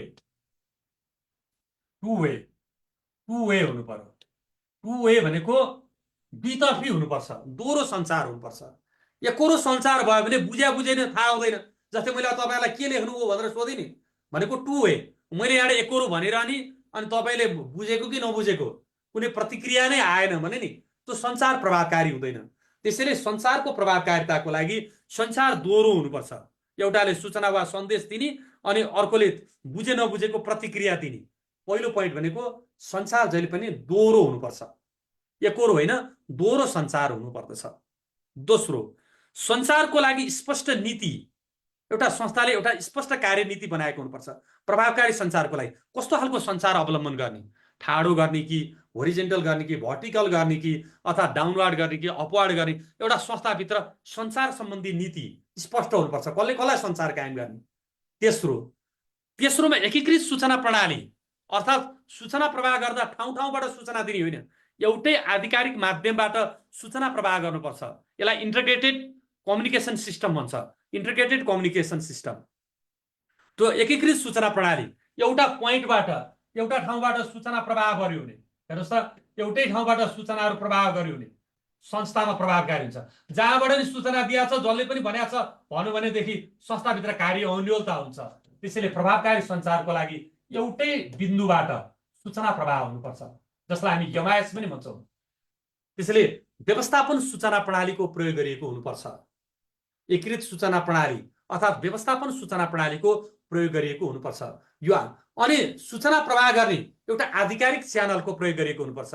सञ्चारको माध्यम एउटा कुन माध्यमबाट सञ्चार प्रवाह गर्ने त उपयुक्त हुने, जस्तै तपाईँको सञ्चारका माध्यमहरू विभिन्न किसिमका छन्। लिखित सञ्चारको माध्यम छ, मौखिक सञ्चारको माध्यम छ, साङ्केतिक सञ्चारको माध्यम छ, प्राविधिक सञ्चारको माध्यम छ। कुन चाहिँ प्रभावकारी हुन्छ त? कम्युनिकेसन गर्नका लागि कुन चाहिँ प्रभावकारी हुन्छ? यदि संस्थाभित्र नै इन्टर्नल रूपमा संस्थाभित्र मात्र सञ्चार कायम गर्ने हो भनेदेखि कस्तो खालको उपयुक्त होला? अनि मास मिडिया गर्नु पर्यो, धेरै व्यक्तिहरूलाई एकैचोटि सूचना वा सन्देश प्रवाह गर्नु पर्यो भने एउटै विधि उपयुक्त नहुन सक्छ। त्यसैले आन्तरिक रूपमा प्रवाह गर्ने सञ्चार र बाह्य रूपमा प्रवाह गर्ने सञ्चारको माध्यम फरक हुन सक्छ। त्यसैले संस्थाभित्र कस्तो खालको सञ्चार प्रवाह गर्ने, सूचना सन्देश प्रवाह गर्ने हो, त्यही अनुसार उपयुक्त माध्यम प्रयोग गरिएको हुनुपर्दछ। माध्यमको पनि प्रभावकारिता हुनुपर्दछ। त्यसपछि अर्को फिडब्याक। कम्युनिकेसन भइसकेपछि बुझे नबुझेको हरेक कुराको फिडब्याक लिने, बेला बेलामा फिडब्याक लिनु भनेको पृष्ठपोषण। हरेक सञ्चारभित्र पृष्ठपोषण लिनु पर्दछ, बुझे नबुझेको यकिन गर्नुपर्दछ। र त्यो नत्र भनेदेखि सञ्चारमा अवरोध सृजना हुन सक्छ र बेला बेलामा फिडब्याक लिइरहनुपर्छ। र अर्को कुरा, सञ्चारको प्रभावकारितामा बढाउनको लागि हेर्नुहोस् है, सञ्चारले निर्णय प्रक्रियालाई प्रभावकारी बनाउने र सञ्चारले चाहिँ संस्थालाई सञ्चालन गर्नका लागि पनि महत्त्वपूर्ण सहयोग पुर्याउने भएको हुनाले गर्दा एउटा संस्थाभित्र सञ्चार सम्बन्धी सूचना प्रविधिसँग सम्बन्धित एउटा आधुनिक सूचना प्रविधि, अहिलेको अवस्थामा भन्यो भने एउटा आधुनिक सूचना प्रविधिलाई संस्थाभित्र अवलम्बन गरिएको हुनुपर्छ। अर्को, सञ्चारमा प्रयोग गरिने भाषा सरल हुनुपर्छ। दुई अर्थ लाग्ने हुँदैन, भाषाको सरलता अनि बुझ्ने, सबैले बुझ्ने किसिमको चाहिँ, जस्तो कम्युनिकेसन गर्दा कसलाई कम्युनिकेसन गरिएको छ, त्यो कम्युनिकेसन गर्ने पक्षलाई बुझ्ने स्पष्ट भाषाको प्रयोग गरिएको हुनुपर्दछ। अर्को छ भौतिक साधन स्रोतहरूको मिलाउने, इन्टरनल डेकोरेसन भन्छौँ भने आन्तरिक सजावट, सङ्गठनभित्रको स्वरूप र संरचनामा पुनर्संरचना गर्दै प्रभावकारी रूपमा सञ्चार कायम गर्ने गरी सङ्गठनभित्रको संरचना तयार गर्नुपर्छ, अर्थात् सङ्गठनको ढाँचा बनाइएको हुनुपर्दछ। अनि मात्र प्रभावकारी सञ्चार हुन सक्छ। अर्को, विश्वास। अब यो सञ्चारमा विश्वासै भएन, एकले अर्कालाई ट्रस्टनेस छैन भनेदेखि त्यस्तो अवस्थामा सञ्चारको प्रभावकारिता बढ्न सक्दैन, अवरोध हुन सक्छ। त्यसैले एकअर्कामा विश्वास, ट्रस्टनेस पनि हुनुपर्छ। यो विश्वास एउटा मनोवैज्ञानिक रूपमा प्रभाव हो। यो विश्वास भन्ने कुरा मानिसको मनोविज्ञानसँग सम्बन्धित छ, कसले कसलाई विश्वास गर्ने, कस्तो कुरामा विश्वास गर्ने भन्ने कुरा हुन्छ। र अर्को, आधिकारिक च्यानल हुनुपर्छ। आधिकारिक जस्तै हामी लेटर राइटिङ एउटा आधिकारिक सञ्चारको माध्यम हो। सञ्चारको माध्यम होलालाई विश्वास गर्ने होइन, आधिकारिकता अर्थात् आधिकारिक च्यानल जुनलाई विश्वास गर्नुपर्दछ, त्यो आधिकारिक च्यानल मार्फत सञ्चारहरू सूचनाहरू प्रवाह गरियो भनेदेखि त्यस्तो खालको सञ्चार मात्र संस्थाभित्र प्रभावकारी हुन सक्छ। यसैले अवरोधहरूलाई हटाएर सञ्चारमा हुने विभिन्न किसिमका जुन अवरोधहरू छन्, यी सम्पूर्ण अवरोधहरूलाई सङ्गठनात्मक अवरोध, भौतिक अवरोध, मनोवैज्ञानिक अवरोध, भाषागत अवरोध, प्राविधिक अवरोधहरूलाई हटाएर दोहोरो सञ्चार कायम गर्दै अनि सञ्चार भए नभएको बेला बेलामा पृष्ठपोषण गर्दै एउटा निरन्तर रूपमा संस्था सञ्चालन गर्ने क्रममा एउटा सञ्चार कायम गरियो अनि एकीकृत सूचना प्रणालीलाई अवलम्बन गरियो अनि व्यवस्थित रूपमा आजको आधुनिक सूचना प्रविधि छ, त्यो प्रविधिको प्रयोग गरेर सूचना तथा सञ्चार कायम गरियो भने संस्थाभित्र सञ्चारको प्रभावकारिता बढ्दछ र व्यवस्थापन गर्न पनि सहज हुन्छ। हामीलाई थाहा छ एउटा सञ्चारको व्यवस्थापनले निर्णय प्रक्रियामा प्रभाव पार्दछ। सञ्चार भनेको हरेकसँग जोडिएको हुन्छ, योजनासँग सम्बन्धित हुन्छ, यो मूल्याङ्कनसँग सम्बन्धित हुन्छ, अनुगमनसँग सम्बन्धित हुन्छ। त्यसैले कुनै पनि सङ्गठनलाई व्यवस्थापन गर्न सङ्गठनमा सञ्चारले महत्त्वपूर्ण भूमिका निर्वाह गर्ने भएको हुनाले इन्फर्मेसन इज द पावर। तपाईँले निष्कर्षमा के लेख्नु पर्छ भन्दाखेरि इन्फर्मेसन इज द पावर। कुनै पनि संस्थाको लागि सूचना नै शक्ति हो। सूचना, सही सूचना छ सङ्गठन सफल हुन्छ, गलत सूचना छ सङ्गठन असफल हुन सक्छ। त्यसैले information is the power for the each and every organisation. हरेक संस्थाको लागि सूचना नै शक्ति हो। त्यसैले त्यो सूचनालाई शक्ति हो भनेदेखि यस्तो खालको सूचना प्रवाह गर्ने माध्यम पनि के हुनुपर्छ त? प्रभावकारी हुनुपर्दछ। सञ्चारको माध्यम पनि प्रभावकारी हुनुपर्दछ। जुन उपयुक्त माध्यम प्रयोग गरेर सूचना तथा सन्देश प्रवाह गरियो भने सूचना तथा सन्देशको व्यवस्थापनमा सहजता हुन्छ, जसले सङ्गठनलाई सफलतातर्फ लान्छ, सङ्गठनलाई समय अनुकूल परिवर्तन गराउँदछ। यो कुरा चाहिँ तपाईँहरूले निष्कर्षमा लेख्ने। निष्कर्षमा के लेख्ने त? सूचना नै शक्ति हो, power. Information is the power for the organisation. कुनै पनि संस्थाको लागि सूचना नै शक्ति हो र सही सूचना सही समयमा प्रवाह गर्नका लागि सञ्चारको माध्यममा प्रभावकारिता हुनुपर्दछ र सञ्चारको माध्यममा प्रभावकारिता भयो भने सही समयमा सही सूचना पुगेर संस्थालाई व्यवस्थापन गर्न सजिलो हुन्छ र संस्थामा परिवर्तन ल्याउन सजिलो हुन्छ। त्यसैले यी अवरोधहरू, विभिन्न किसिमका बाधा अडचनहरूलाई विश्लेषण गरेर संस्थाभित्र प्रभावकारिता बढाउन सकिन्छ भनेर तपाईँले निष्कर्ष लेख्न सक्नुहुन्छ। क्लियर साथीहरू? क्लियर हुनुभयो कि हुनु भएन? म तेस्रो क्वेसनतर्फ लान्छु। तपाईँहरू क्लियर हुनुभयो कि हुनु भएन? के लेख्ने भन्ने कुरा मैले एकदम टु दी पोइन्ट भने। यहाँ तपाईँहरूले पोइन्ट वाइज ठ्याक्कै यसमा 5वटा पोइन्ट, उतापट्टि 5देखि 7वटा पोइन्ट तपाईँले दुईटामा डिभाइड गरेर लेख्ने। यो आरबिबीमा पटक पटक सोधिएको क्वेसन हो, धेरैचोटि सोधिसकेको छ यो क्वेसन। तपाईँहरू क्लियर हुनुभयो कि हुनु भएन? कमेन्ट बक्समा लेख्नुहोस्। अब तेस्रो क्वेसनतर्फ लान्छु। अब तेस्रो क्वेसनतर्फ लान्छु। साथीहरू कमेन्ट बक्समा कमेन्ट चाहिँ गरिरहनुहोस्।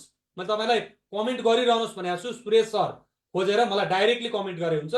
सुरेश सर भन्ने खोजेर त्यहाँ तपाईँले कमेन्ट गरिरहनुहोस्। दुईटा क्वेसन, एउटा मोटिभेसनको प्रिन्सिपल अनि मोटिभेसनको रोल सक्यौँ हामीले। दोस्रो कम्युनिकेसन, अनि कम्युनिकेसनभित्र पनि कम्युनिकेसनका ब्यारियरहरू के छन् र त्यसलाई कसरी इफेक्टिभ इन्हान्स कसरी गर्ने भन्ने कुरालाई हामीले चर्चा गऱ्यौँ। हेर्नुहोस् है, हामीले चर्चा गऱ्यौँ है। थोरै साथीहरूको मात्र क्लियर भनेर भन्नुभयो। सबै साथीहरूले कमेन्ट बक्समा एकदमै कमेन्ट गर्नुहोस् प्लिज। कमेन्ट बक्समा कमेन्ट गर्न मिल्छ है, मजाले कमेन्ट गर्नुहोस् है, छलफल गर्न सकिन्छ। तपाईँहरूले लेखेको कुरा ठिक भयो कि भएन भन्ने कुरा हो। तपाईँहरूले लेखेको कुरा पक्कै पनि ठिक भयो होला भन्ने मलाई लाग्छ। कमेन्ट बक्समा कमेन्ट है। ल अब थर्ड म तेस्रो क्वेसनमा लान्छु, संस्थागत सुशासन। अब तेस्रो क्वेसनतर्फ लगे मैले। हामी क्वेसनलाई एकदम टाइममा सक्छौँ है। पिकेजेले भनेको कुरा मैले अलिक बुझिनँ सर, अलिक स्लो भनिदिनु भने हो कि स्लो अलिक फास्ट भनिदिनु भने हो? तपाईँले पिकेजीले भनेको कुरा अलिक छिटो भनिदिनु भने भने मैले बुझेँ। तपाईँले अलिक फास्ट सक्दिनु भन्नु खोजेको कि के भन्नुभएको? पिकेजी। अरू साथीहरूले त सबैले क्लियर क्लियर क्लियर भन्नुभयो। पिकेजी एकजनाले भन्न खोज्नु भएको कुरा प्रश्न बनाउनुहोस् है। ल थर्ड क्वेसनतर्फ लान्छु मैले। ए फास्ट गरिदिनुहोस् सर भनेर छ। ओके, सकिन्छ, एकदम ढुक्क हुनुहोस्। म एकदम टाइममा घडी हेरेको छु, तपाईँहरूको एकदम टाइममा सकिदिन्छु है। अलिक फास्ट गरिदिनुहोस् भन्नुभएको छ। ओके, फेरि धेरै फास्ट गर्दा नि बुझ्दै बुझिएन भने फास्ट गर्नु कुनै अर्थ रहँदैन। अब यहाँ तपाईँहरूलाई 4+6 हेर्नुहोस् है। संस्थागत सुशासन भन्नाले के बुझिन्छ? एउटा असल संस्थागत सुशासन कायम गर्न कर्मचारीको भूमिका कस्तो हुन्छ? एउटा corporate governance. What is the corporate governance? हेर्नुहोस्, पहिलो कुरा तपाईँले संस्थागत सुशासन भनेको के हो? एउटा संस्थागत सुशासन भनेको अवधारणा हो। पहिला तपाईँले बुझ्नु पर्यो यो संस्थागत सुशासन भन्ने अवधारणा हो। यो कस्तो खालको अवधारणा हो त भन्दाखेरि संस्थागत सुशासन भनेको सुशासनको अवधारणा हो। यहाँ तपाईँले बुझ्नुभयो सुशासन। सुशासन पहिला हामीले संस्थागत भन्नुभन्दा अगाडि सुशासन बुझ्नु पर्यो। सुशासन भनेको असल शासन, विधिको शासन, कानुनी शासन, नियमपूर्वक संस्था सञ्चालन गर्नु। अब यहाँ संस्थागत सुशासन, कुनै पनि संस्थालाई नियमपूर्वक सञ्चालन गर्नु संस्थागत सुशासन हो। कुनै पनि संस्थालाई विधिसम्म सञ्चालन गर्नु संस्थागत सुशासन। कुनै पनि संस्थाको कुशल प्रशासन, असल प्रशासन, कुशल प्रशासन, उचित व्यवस्थापन, जसलाई हामी संस्थागत सुशासन भन्दछौँ। एउटा संस्थाभित्र पारदर्शिता, जवाफदेहिता र जिम्मेवारी, तीनटा पिल्लर। संस्थागत सुशासनको अवधारणा भनेको एउटा पारदर्शिता, ट्रान्सपेरेन्सी, यसलाई हामी इङ्ग्लिसमा के भन्छौँ त, एउटा ट्रान्सपेरेन्सी, पारदर्शिता, जवाफदेहिता र जिम्मेवारी। प्रत्येक कर्मचारीको जिम्मेवारी र जवाफदेहिता, अकाउन्टेबिलिटी। हेर्नुहोस् त, पारदर्शिता, ट्रान्सपेरेन्सी, यो संस्थाभित्र पारदर्शिता, कामको पारदर्शिता, जिम्मेवारी कर्मचारीको, यहाँ भूमिका पनि कर्मचारीको सोधेको छ तपाईले। हेर्नुहोस् त, कर्मचारीको जिम्मेवारी र जवाफदेहिता, कुनै एउटा संगठनको जवाफदेहिता। मैले गरेका काम, मैले अहिले कुनै काम गरिरहेको छु भने मेरो कामको जिम्मा मेरो, त्यो काममा राम्रो गरे पनि गलत गरे पनि त्यसको जिम्मा मैले लिनुपर्छ। कुनै पनि कामको जिम्मेवारी व्यक्तिगत, इन्डिभिजुअल रेस्पोन्सिबिलिटी हुन्छ। यदि मैले गरेको काम तपाईहरुको अनुकूल भएन भने त्यसको जवाफदेहिता अहिले माधव सरले दिनुपर्छ। भनेको जवाफदेहिता भनेको संस्थागत हुन्छ, संस्थाले जवाफ दिन्छ, व्यक्तिले जिम्मेवारी लिन्छ, संस्थाले के दिन्छ त, जवाफ दिन्छ। भनेपछि एउटा तपाईलाई यहाँ मैले बुझाउनु खोजेको संस्थागत सुशासन भनेको त्यो रहेछ। हेर्नु त, सबै कुरा जोडिएको हुँदो रहेछ नि त, एउटै मात्र हुँदो रहेछ। संस्थाभित्रको पारदर्शिता, संस्थाभित्रको जिम्मेवारीपन र संस्थाभित्रको जवाफदेहिता, यो तीनटा कुरा जोड्यो भने संस्थागत सुशासन हुँदो रहेछ। कुनै पनि संस्थालाई नियमपूर्वक सञ्चालन गर्नु, कुनै पनि संस्थालाई विधिपूर्वक सञ्चालन गर्नु, संस्थाभित्र पारदर्शिता कायम गर्नु, संस्थाभित्र कारोबारमा पारदर्शिता कायम गर्नु, अर्थात् जति पनि संस्थासँग सरोकारवालाहरू छन् ती सरोकारवालाहरूको अधिकतम हित हुने गरी संस्था सञ्चालन गर्नु। म्याक्सिमम जुन चाहिँ के भन्छ त, स्टेक होल्डरहरू छन्, ती स्टेक होल्डरहरूको चाहिँ इन्ट्रेस्टलाई फोकस गरेर एउटा संस्था सञ्चालन गर्ने प्रणालीलाई हामी एउटा संस्थागत सुशासनको रूपमा लिन सक्छौँ। एउटा संस्थागत सुशासन भनेको एउटा अभ्यास हो। यसका विभिन्न आयामहरू छन्। व्यवस्थापकीय आयाम छ, प्रशासकीय आयाम छ, सामाजिक आयाम छ, राजनैतिक आयाम छ, आर्थिक आयाम छ। यसका विभिन्न आयामहरू, पक्षहरू छन्। एउटा संस्थागत सुशासनका विभिन्न पक्ष वा आधारहरू छन्। त्यसैले संस्थागत सुशासन भन्नाले के बुझिन्छ भन्दाखेरि संस्थागत सुशासन भनेको एउटा यस्तो खालको अवधारणा हो जसले संस्थालाई नीति अनुसार सञ्चालन गर्छ, विधि अनुसार सञ्चालन गर्छ, संस्थामा पारदर्शिता कायम गर्छ, जवाफदेहिता कायम गर्छ र संस्थामा जिम्मेवारी वहनको अवस्था रहन्छ भने त्यस्तो अवस्थालाई नै संस्थागत सुशासन भन्छौँ। एउटा संस्थागत सुशासन भनेको अवस्था हो। मैले अघि भने नि, यो कस्तो खालको अवस्था हो त भनेको संस्थाभित्र पारदर्शिताको अवस्था, संस्थाभित्र जिम्मेवारी वहनको अवस्था, संस्थाभित्र जवाफदेहिता वहनको अवस्थालाई हामी संस्थागत सुशासन भन्छौँ। त्यस्तो खालको अवस्था भयो भने मात्र संस्थागत सुशासन हुन्छ।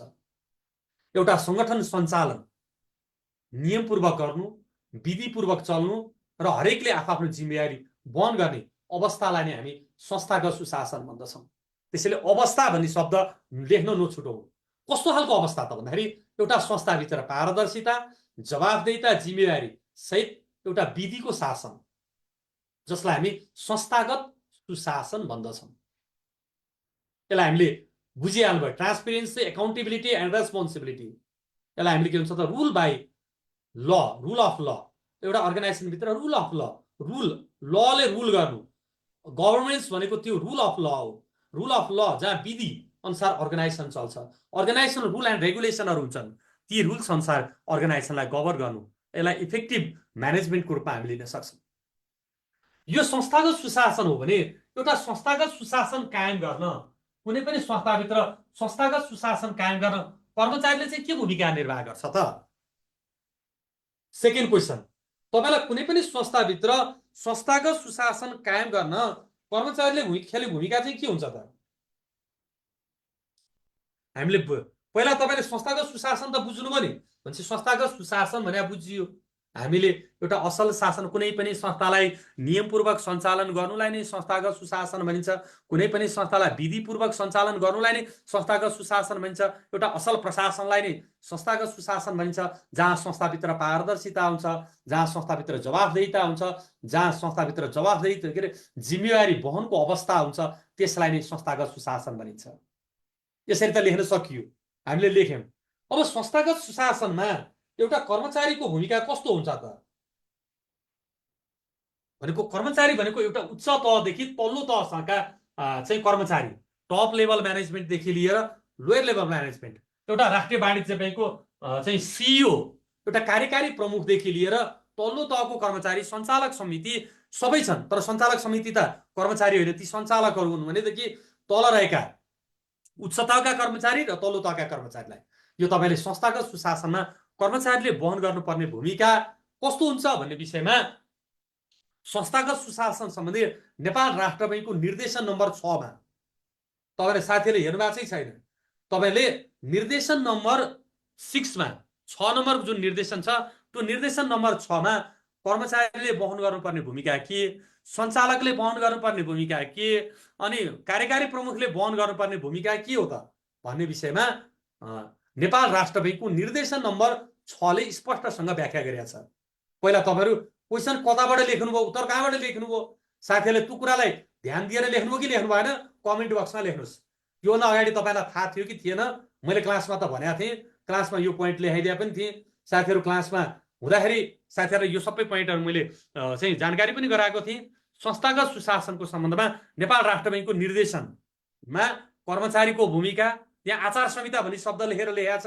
कर्मचारीले पालना गर्नुपर्ने आचार संहिता, व्यवस्थापकले चाहिँ अर्थात् चाहिँ पालना गर्नुपर्ने आचार संहिता र सञ्चालकले पालना गर्नुपर्ने आचार संहिताको भनेर उल्लेख गरेर त्यहाँ उसका प्रत्येकका भूमिकाहरू उल्लेख गरेको छ। कतिजना साथीले हेर्नु भएको छ कमेन्ट बक्समा लेख्नुहोस्। तपाईँहरू कतिजनाले हेर्नु भएको छ? कतिजना साथीहरूले हेर्नु भएको छ? त्यो हेर्नु भएको छ कि छैन? नहेरेका साथीहरूले चाहिँ पछि हेर्नु होला।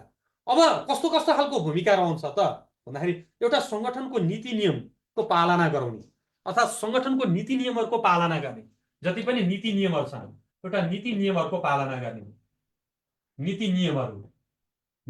नियमको पालना, rule regulation, implementation of the rule regulation. एउटा कर्मचारीले नीति नियमहरूको पालना गर्नुपर्छ। संस्थाले बनाएका नयाँ नीति नियमहरू छन्, पुराना नीति नियमहरू छन्, जस्तो नयाँ नयाँ नियमहरू आउँदै जान्छन्, ती सबै नीति नियमहरूको पालना गर्नुपर्छ, एउटा कुरा। दोस्रो कुरा भनेको कर्मचारीले हेर्नुहोस् है, संस्थाभित्र कर्मचारीले नैतिक आचरण, एउटा आचरणको पालना गर्नुपर्दछ। दुई किसिमको आचरण हुन्छ, एउटा कानुनी नियम हुन्छ, कानुनले गर भनेका कुराहरू गर्नु पर्यो। अर्को कुरा नैतिक आचरण हुन्छ, नैतिक आचरणको पनि पालना गर्नुपर्छ। सबै कुरा कानुनले समेट्छ भन्ने छैन, नीति नियमले सबै कुरा समेट्छ भन्ने छैन। त्यसैले अर्को आचरणको पालना, एउटा आचरण भन्ने बित्तिकै नैतिक आचरणका कुरा छन्, कानुनी आचरण छन्, आचरणहरूको पालना पनि गर्नुपर्दछ। तेस्रो भनेको समान व्यवहार। संस्थाभित्र कर्मचारीको एउटा व्यवहार गर्दाखेरि समानताको व्यवहार, कसैलाई विभेद गर्ने होइन। एउटा कर्मचारीले अर्को कर्मचारी बीच अकुशल सम्बन्ध बनाउनु पर्छ, एउटा असल सम्बन्ध, एकअर्का प्रति असल सम्बन्ध हुनुपर्छ, एउटा असल सम्बन्ध।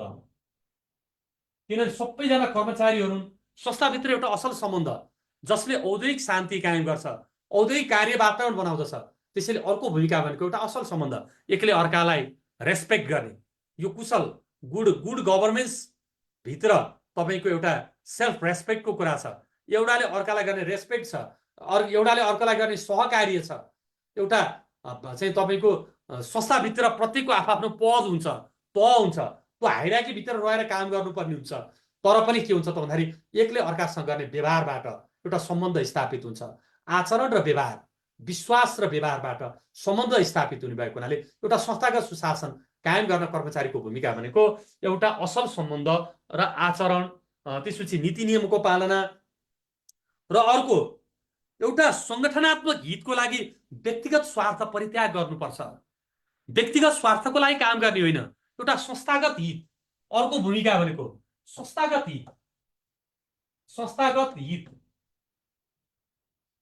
संस्थागत हितमा कर्मचारी केन्द्रित हुनुपर्छ, पर्सनल बेनिफिट होइन। मलाई के फाइदा हुन्छ होइन, संस्थालाई हित भयो भने मलाई पनि फाइदा हुन्छ। संस्थागत हितमा त्यसैले हामीलाई थाहा छ एउटा subordination of individual interest to collective interest भन्छ। व्यक्तिगत स्वार्थलाई परित्याग गरेर संस्थागत हितमा कर्मचारी केन्द्रित हुनुपर्छ, अनि मात्र संस्थागत सुशासन कायम हुन सक्छ। अर्को जवाफदेही, जिम्मेवारी बहन। प्रत्येक कर्मचारीको जिम्मेवारी छ, कार्य जिम्मेवारी छ। जिम्मेवारी, एउटा जिम्मेवारी बहन कर्मचारीले गर्नै पर्छ। आफ्नो जिम्मेवारी, मलाई मेरो कामको जिम्मेवारी दिएको छ, अर्को कर्मचारीलाई अर्को कर्मचारीको जिम्मेवारी दिएको छ। हरेकले आफ्नो किसिमको जिम्मेवारी बहन गर्नै पर्छ। एउटा सङ्गठनभित्र जिम्मेवारी प्रवाह गरिएन, बहन गरिएन भने त्यस्तो अवस्थामा तपाईँको संस्था चल्न सक्दैन। हरेकले आफ्नो जिम्मेवारी बहन गर्ने। अब अर्को भनेको पदको दुरुपयोग नगर्ने। पद छ, माथि शक्ति छ भने शक्तिको दुरुपयोग गर्न खोज्यो भने एउटा संस्थागत सुशासन कायम गर्न सक्दैन। त्यसैले पदको सदुपयोग गर्नु पर्यो, एउटा पदीय जिम्मेवारी भित्र रहनु पर्यो। त्यसैले पदको सदुपयोग गर्ने, दुरुपयोग होइन। एउटा पदको सदुपयोग गर्नु पर्यो। कुनै पनि व्यक्तिलाई पद त्यसै दिएको हुँदैन, त्यसै उसलाई पदमा राखेको हुँदैन, त्यसै उसलाई जिम्मेवारी दिएको हुँदैन। त्यसैले पद भनेको एउटा शक्ति हो। हामीलाई थाहा छ आज पदमा जो मान्छे छ त्यो पदमा गएपछि मान्छे शक्ति प्राप्त हुन्छ। जब पदमा मान्छे पुग्छ अहङ्कार हुन्छ, जब पदमा मान्छे पुग्छ घमण्ड हुन थाल्छ। हो, त्यो घमण्ड अहङ्कारले फेरि मानिसलाई पदबाट झार्छ। हेर्नुहोस् है, त्यसैले पद भनेको शक्ति हो, पदीय शक्ति भन्छौँ। त्यसैले पदीय शक्तिको दुरुपयोग गर्नु भएन। जुन पदमा रहेर जे काम गर्नुपर्ने भनेको छ त्यही काम गर्नुपर्ने हुन्छ। यो पनि संस्थागत सुशासनमा कर्मचारीको भूमिका भनेको त्यो, जसले पदको दुरुपयोग गर्नु हुँदैन। अर्को इमान्दारिता, निष्ठताका कुराहरू छन्। त्यसरी पारदर्शिताका कुराहरू छन्। एउटा पारदर्शिता, प्रत्येक काम आफूलाई गरेका कामहरूमा पारदर्शिता अनि इमान्दारिता, निष्ठता। एउटा संस्थाभित्र कर्मचारीको भूमिका त्यो हुन्छ। पारदर्शिता, निष्ठता, संस्थाप्रति निष्ठता हुनुपर्छ, पारदर्शिता हुनुपर्छ कर्मचारीले, त्यस्तो खालको। अनि निष्पक्ष र समान व्यवहार, निष्पक्षता र समान व्यवहार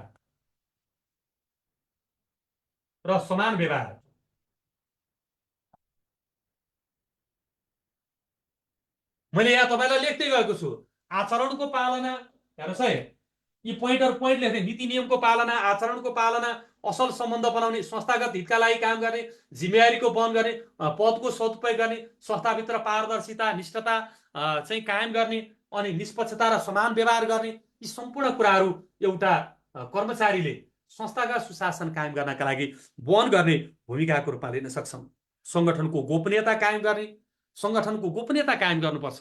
यो गोपनीयता आफ्नो संस्थाभित्र शपथ खाइसकेपछि, काममा प्रतिबद्धता जनाइसकेपछि संस्थागत गोपनीयता पनि कायम गर्नुपर्छ। यो पनि उसको भूमिका हो। एउटा गोपनीयता कायम गर्नु, संस्थाप्रति प्रतिबद्धता,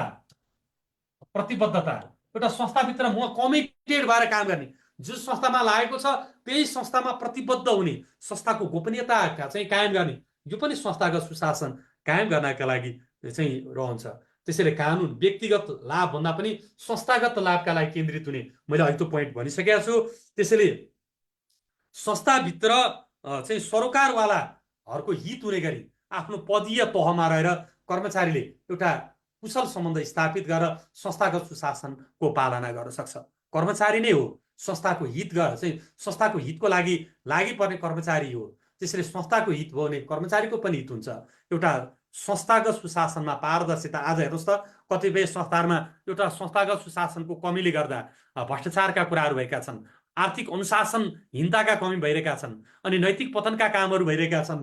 यी सम्पूर्ण कुराहरू सुशासनको अभावमा हो। जहाँ सुशासन हुन्छ त्यहाँ पारदर्शिता हुन्छ। जसरी सुशासनलाई एउटा संस्थाको शक्तिको रूपमा लिन सकिन्छ, त्यहाँ एकता हुन्छ, सामूहिक कार्यभावना हुन्छ। यसैले सामूहिक कार्यभावनामा काम गर्नका लागि कर्मचारी तयार हुन्छन्, आफ्नो जिम्मेवारी वहन गर्नका लागि कर्मचारी तयार हुन्छन्। त्यसैले संस्थाभित्र चाहिँ संस्थागत सुशासन कायम गर्न जसरी सञ्चालकको भूमिका रहन्छ, जसरी चाहिँ कार्यकारी प्रमुखको भूमिका रहन्छ, त्यसै गरी कर्मचारीको भूमिका पनि आफ्नो ठाउँबाट त्यति नै रहन्छ। त्यसैले उसले आफूले वहन गर्नुपर्ने जिम्मेवारी, जवाफदेहिताबाट एउटा संस्थागत सुशासन कायम गर्नको लागि उसको भूमिका पनि महत्त्वपूर्ण रहन्छ। त्यसैले कुनै पनि सङ्गठनलाई विधिको शासन कायम गर्न, एउटा नीति अनुसार संस्थालाई सञ्चालन गर्न कर्मचारी संस्थाको महत्त्वपूर्ण निष्कर्षमा तपाईँले के लेख्नुहोस्, कुनै पनि संस्थामा विभिन्न साधनहरूमध्ये सर्वश्रेष्ठ साधनको रूपमा जनशक्तिलाई लिन सकिन्छ। कुनै पनि संस्थाका विभिन्न साधन स्रोतहरूमध्ये जनशक्तिलाई महत्त्वपूर्ण साधनको रूपमा लिन सकिन्छ। संस्थाभित्र पारदर्शिता, संस्थाभित्र जिम्मेवारी र जवाफदेहिता वहन गर्दै संस्थालाई प्रभावकारी रूपमा सञ्चालन गर्न कर्मचारीको भूमिका महत्त्वपूर्ण रहन्छ। र कर्मचारीले नै संस्थाको प्रतिष्ठा बढाउने हुन्। र संस्थाको हित हुँदा कर्मचारीको पनि हित हुने भएकोले कर्मचारीको भूमिका संस्थागत हितमा केन्द्रित हुनुपर्दछ भनेर तपाईँले निष्कर्ष लेख्नुहोला। अब साथीहरूलाई यो क्वेसन पनि मैले बुझिहाल्नु भयो। कुनै क्वेसन छ भने तपाईँले भन्न सक्नुहुन्छ। म नेक्स्ट क्वेसनतर्फ लगेँ। अर्को क्वेसनतर्फ लगेँ। एउटा कार्य सम्पादन मूल्याङ्कन के हो त भन्ने विषयमा मैले लगेँ। यसमा के क्वेसन छ भने साथीहरूले राख्न सक्नुहुन्छ। एउटा कार्य सम्पादन मूल्याङ्कनका आधारहरू के हुन् त? कार्य सम्पादन मूल्याङ्कनका आधारहरू के हुन् र एउटा कार्य सम्पादन मूल्याङ्कनलाई व्यवहारिक बनाउन केमा ध्यान दिनु पर्ला? What is the performance appraisal? Performance appraisal के हो त? कार्य सम्पादन मूल्याङ्कन भन्नाले के बुझिन्छ भन्ने कुरा छ। एउटा कार्य सम्पादन मूल्याङ्कन भनेको कर्मचारीले गरेको कामको मूल्याङ्कन गर्नु हो। कुनै पनि संस्था कर्मचारीले गरेको कामको मूल्याङ्कन गर्नु, कर्मचारीलाई दिएको कार्य जिम्मेवारी कुशलतापूर्वक वहन गर्यो वा गरेन सोको लेखाजोखा गर्नुलाई नै कार्य सम्पादन मूल्याङ्कन भनिन्छ। कर्मचारीको कार्यक्षमताको परीक्षण गरिन्छ। कर्मचारीको कार्यक्षमता ठिक छ कि छैन त, यसलाई कर्मचारीको कार्यक्षमताको परीक्षण, कर्मचारीको कार्य प्रगतिको विवरण नै कार्य सम्पादन मूल्याङ्कन हो। त्यसैले कर्मचारीको कामको मूल्याङ्कन गर्ने र कर्मचारीका सबल पक्ष र दुर्बल पक्ष पहिचान गरी कर्मचारीप्रति धारणा बनाउने, कर्मचारी कस्तो छ त, आफ्नो संस्था गरेको कर्मचारी ठिक छ कि गलत छ त, bad performer or good performer, यसको evaluation of the employees work, evaluation of the employees capacity in an organization systematically and scientifically, एउटा वैज्ञानिक तरिकाबाट, व्यवस्थित तरिकाबाट कर्मचारीको कार्य सम्पादनको मूल्याङ्कन हुनुपर्छ भन्ने मान्यता विकसित भएको पाइन्छ। त्यसैले कर्मचारीको कार्य सम्पादनलाई मूल्याङ्कन गर्ने मापक के हो त? कसरी मूल्याङ्कन गर्ने?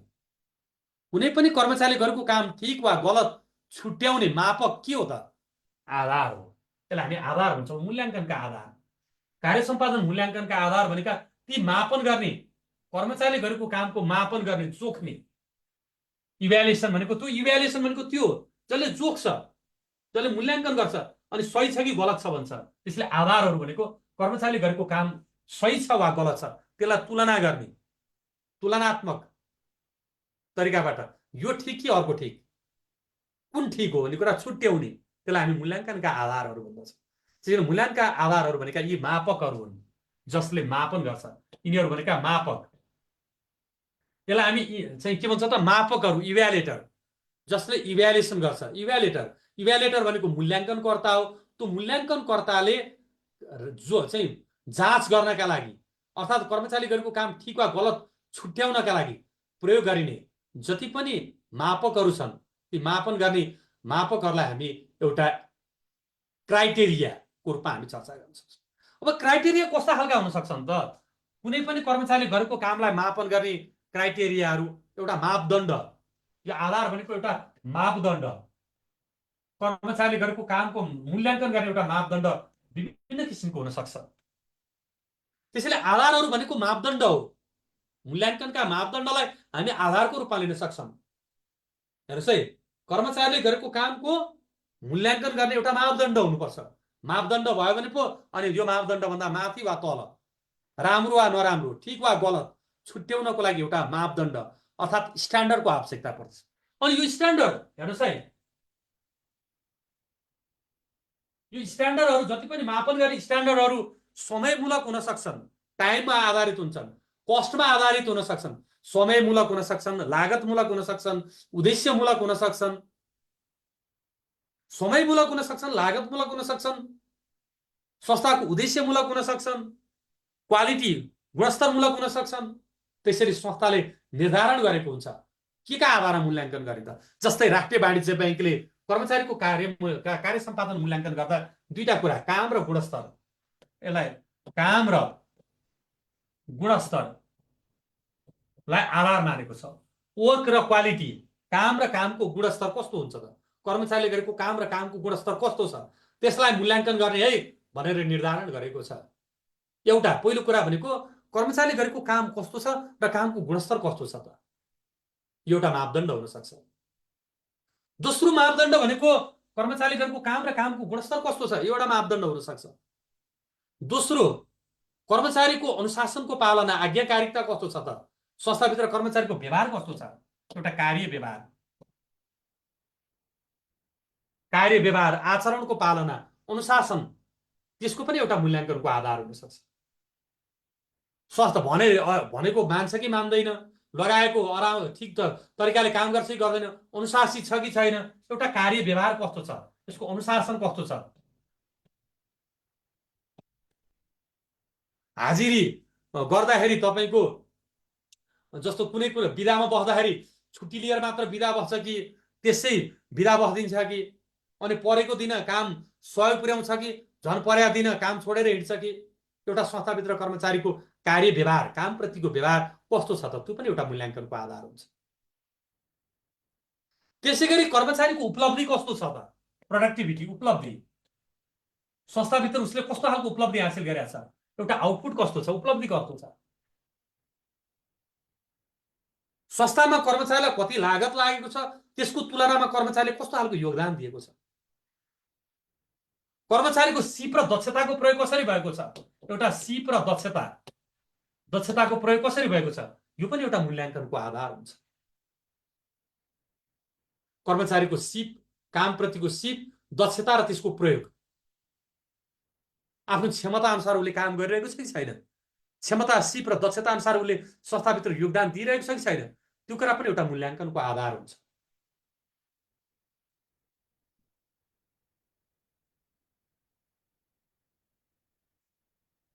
त्यसैले मूल्याङ्कनका आधारहरू हेर्नुहोस् है, कुनै पनि संस्थाभित्र कर्मचारीको कार्य सम्पादनको स्तर पहिचान गरेर, कर्मचारीको कार्य सम्पादनको स्तर पहिचान गरेर कुन तहमा कर्मचारीले काम गरेको छ, कर्मचारीको कार्यक्षमता कस्तो छ, प्रोडक्टिभिटी, उत्पादकत्व कस्तो छ, कर्मचारीको उत्पादकत्व, प्रोडक्टिभिटी कस्तो छ, आउटपुट कस्तो छ, उपलब्धि के छ, अनि उसले संस्थामा कस्तो खालको योगदान दिइरहेको छ, अनि उसको कार्यक्षमता कति छ, योगदान कति छ, यो सम्पूर्ण कुराको जाँच एउटा कर्मचारीको सुपरिवेक्षक दृष्टिकोणमा आधारित भएर या समग्र भित्र संस्थाभित्र रहेका विभिन्न पक्ष, बहुआयामी, एकाल वा दुई या दुईभन्दा बढी व्यक्तिहरूले कर्मचारीको कामको मूल्याङ्कन गर्न सक्छ।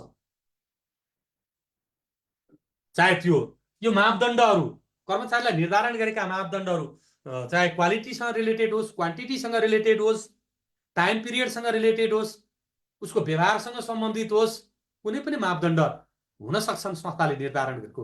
राष्ट्रिय वाणिज्य ब्याङ्कले निर्धारण गरेका मापदण्ड, राष्ट्र ब्याङ्कले निर्धारण गरेका मापदण्डहरू फरक हुन सक्लान्, तर कुनै संस्थाले कर्मचारीलाई कसरी मूल्याङ्कन गर्ने, के तरिकाले मूल्याङ्कन गर्ने, कुन विधिले मूल्याङ्कन गर्ने, कस्तो प्रक्रिया पुरा गर्ने, संस्था अनुसार फरक हुन सक्छ।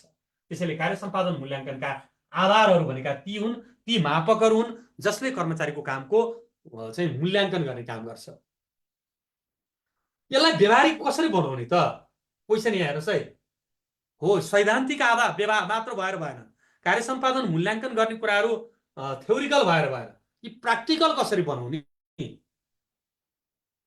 साथीहरूलाई के लेख्नु भयो त तपाईँले, यस्तो खालको क्वेसन आउँदाखेरि अब यस्ता खालका मूल्याङ्कन गर्ने जुन कुराहरू छन्, ती कुराहरूलाई एउटा व्यवहारिक बनाउन के कुरामा ध्यान दिनुपर्छ त।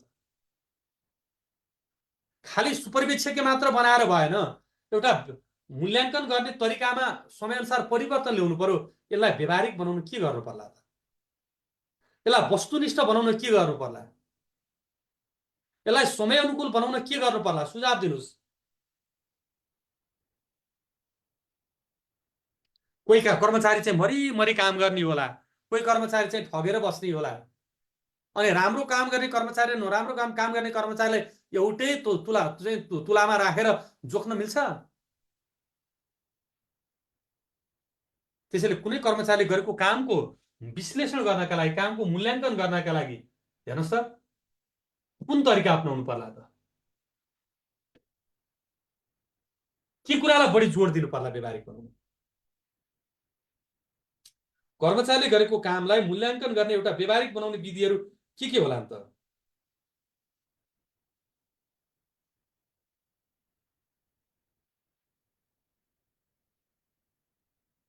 एकमा संगठनको उद्देश्य अनुसार हुनुपर्छ। संगठनको उद्देश्यलाई टाई अप गरेको हुनुपर्छ। Matching the organisational objectives. एउटा अर्गनाइजेसनको हेर्नुहोस् है उद्देश्यमा केन्द्रित हुनुपर्छ। संगठनको उद्देश्य एकातिर मूल्याङ्कन अर्कोतिर हुनु हुँदैन। टाई अप हुनु पर्यो, म्याचिङ अर्गनाइजेसनल अब्जेक्टिभ्स पहिलो कुरा। दोस्रो कुरा हेर्नुहोस् है कार्य सम्पादन मूल्याङ्कनले कर्मचारीको कार्यक्षमतामा आधारित हुनुपर्छ। कार्यक्षमतामा आधारित हुनुपर्छ। कार्यक्षमतामा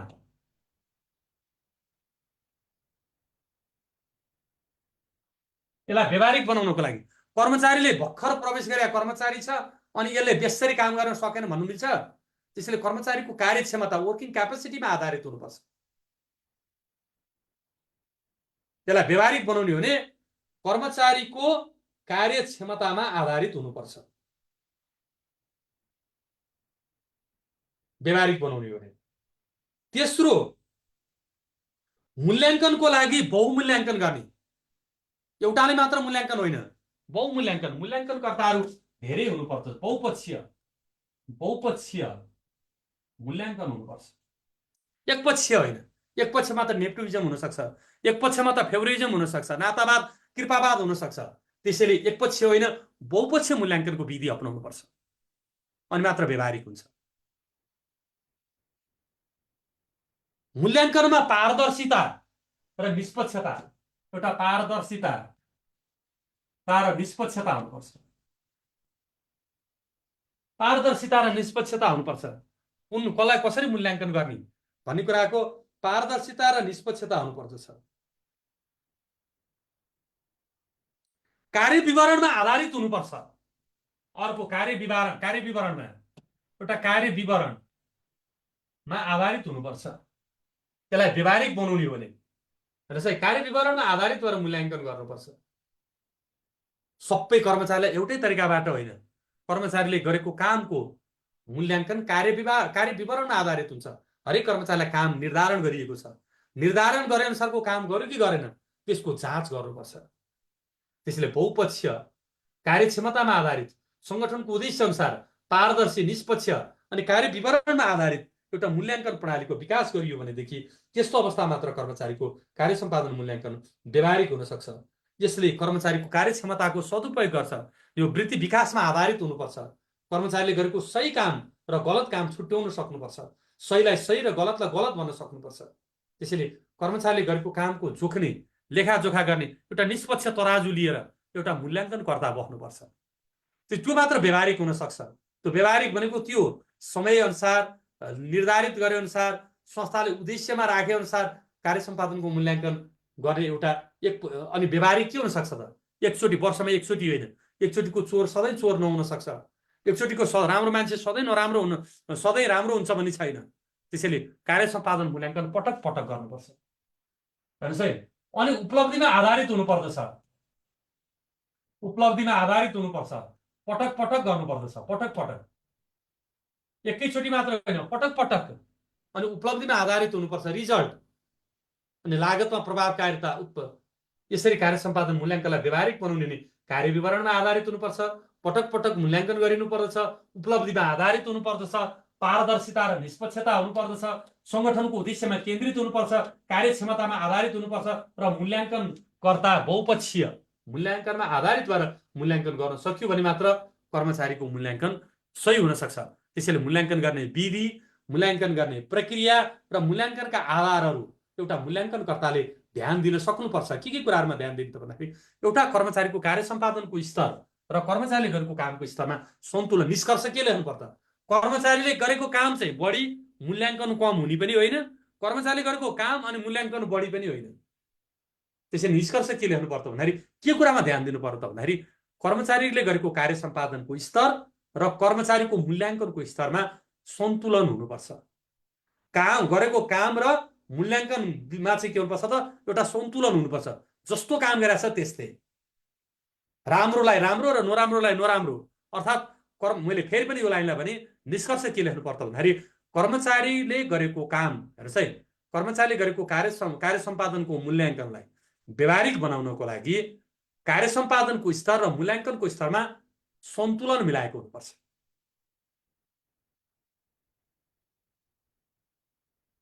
यो निष्कर्ष लेख्ने। अब अर्को पोइन्टतर्फ गएँ म क्वेसनमा। अब हामीसँग तीनटा मात्र क्वेसन छन्। एउटा विद्युतीय अभिलेख व्यवस्थापन भन्नाले के बुझिन्छ र विद्युतीय अभिलेख व्यवस्थापनका पूर्वाधारहरू के हो? विद्युतीय अभिलेख व्यवस्थापन तपाईलाई थाहा छ आजभोलि ई गभर्नेन्सको कुरा छ। यो बैंक तथा वित्तीय संस्था आज सञ्चालन नै विद्युतीय अभिलेख व्यवस्थापनबाट भएको छ भन्न सकिन्छ। हुन त परम्परागत अभिलेख व्यवस्थापन गर्ने, भौतिक अभिलेख व्यवस्थापन गर्ने पद्धति अहिले पनि चलिरहेका छन्। हामीलाई थाहा छ अभिलेखहरू दुई किसिमका हुन्छन्, एउटा भौतिक अभिलेखहरू, अर्को अभौतिक अभिलेखहरू। एउटा भनेको फिजिकल रेकर्ड्स, अर्को नन फिजिकल रेकर्ड्स अर्थात् डिजिटल र इलेक्ट्रोनिक्स रेकर्डहरू। यहाँ प्रश्न सोधिएको फिजिकल रेकर्ड होइन, यहाँ क्वेसन सोधिएको डिजिटल रेकर्ड्स अर्थात् यहाँ इलेक्ट्रोनिक्स रेकर्डको म्यानेजमेन्ट कसरी गर्ने त? कुनै पनि संस्थाभित्रका जति पनि अभिलेखहरू छन् ती विद्युतीय अभिलेखहरू जुन विद्युतीय रूपमा विकसित भएका छन्, डिजिटल रूपमा विकसित भएका छन् अर्थात् त्यो स्वरूपमा विकसित भएका अभिलेखहरू छन्, त्यसलाई व्यवस्थित गर्ने एउटा विद्युतीय यन्त्र र उपकरणहरूको प्रयोग गरेर अथवा सूचना प्रविधिको प्रयोग गरेर कार्यालयमा भएका जति पनि अभिलेखहरू छन् त्यसलाई व्यवस्थित गराउने एउटा तरिकालाई विद्युतीय अभिलेख व्यवस्थापन भनिन्छ। फेरि दोहोऱ्याएर भन्छु, आधुनिक सूचना प्रविधिको प्रयोग गरेर कार्यालयमा रहेका अभिलेखहरूलाई व्यवस्थित गराउने तरिका, आधुनिक सूचना प्रविधिको प्रयोग गरेर अर्थात् विद्युतीय यन्त्र उपकरणहरूको प्रयोग गरेर अभिलेखहरूलाई व्यवस्थित गर्ने, अभिलेखहरू सङ्कलन गर्ने, अभिलेखहरूलाई उपयोग गर्ने, भण्डारण गर्ने र अनावश्यक अभिलेखहरू नष्ट गर्नका लागि एउटा विद्युतीय उपकरणको प्रयोग गरिन्छ, सफ्टवेयरको प्रयोग गरिन्छ अथवा विकसित सूचना प्रविधिको प्रयोग गरिन्छ। यसरी सूचना प्रविधिको प्रयोग गरेर अभिलेखलाई व्यवस्थित गर्ने एउटा विधि विद्युतीय अभिलेख व्यवस्थापन हो।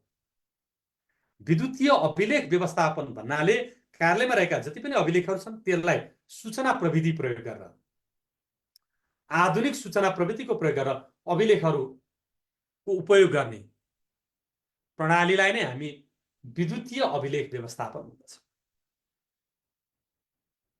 यो विद्युतीय अभिलेख व्यवस्थापन आजको क्रान्ति हो। ई गभर्नेन्स एउटा विद्युतीय क्रान्ति हो। आज कार्यालय सञ्चालन गर्न सजिलो भएको छ। आज कागजविहीन कार्यालय अर्थात् राष्ट्रिय वाणिज्य बैंक आज अटोमेसन सिस्टममा पुगेको छ, कोर ब्याङ्किङ सिस्टममा पुगेको छ। अटोमेसन सिस्टम स्वचालित बनेको छ। डकुमेन्ट खोजिरहनु पर्दैन, तुरुन्तै प्राप्त गर्न सकिन्छ, तुरुन्तै भेट्टाउन सकिन्छ। छिटो छरितो रूपमा अभिलेख प्राप्त गर्नका लागि अनि धेरैभन्दा धेरै अभिलेखहरूलाई पनि सजिलै व्यवस्थापन गर्नका लागि आज विद्युतीय अभिलेख प्रभावकारी बन्दै गएको पाइन्छ।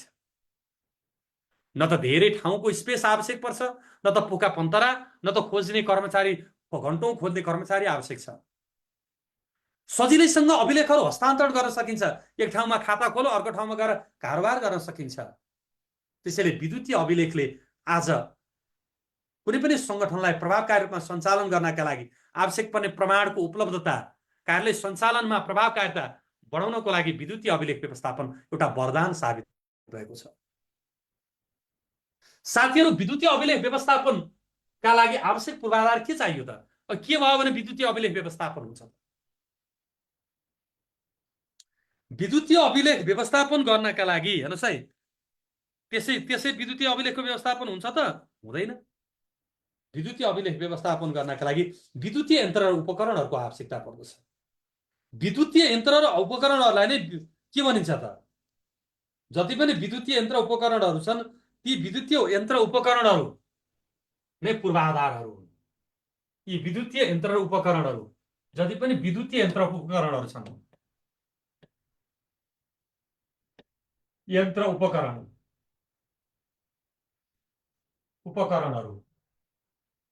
चाहे त्यो कम्प्युटर होस्, चाहे त्यो बिजुलीको व्यवस्था होस्, हेर्नुहोस् विद्युतीय यन्त्र उपकरणहरूभित्र के छन् त?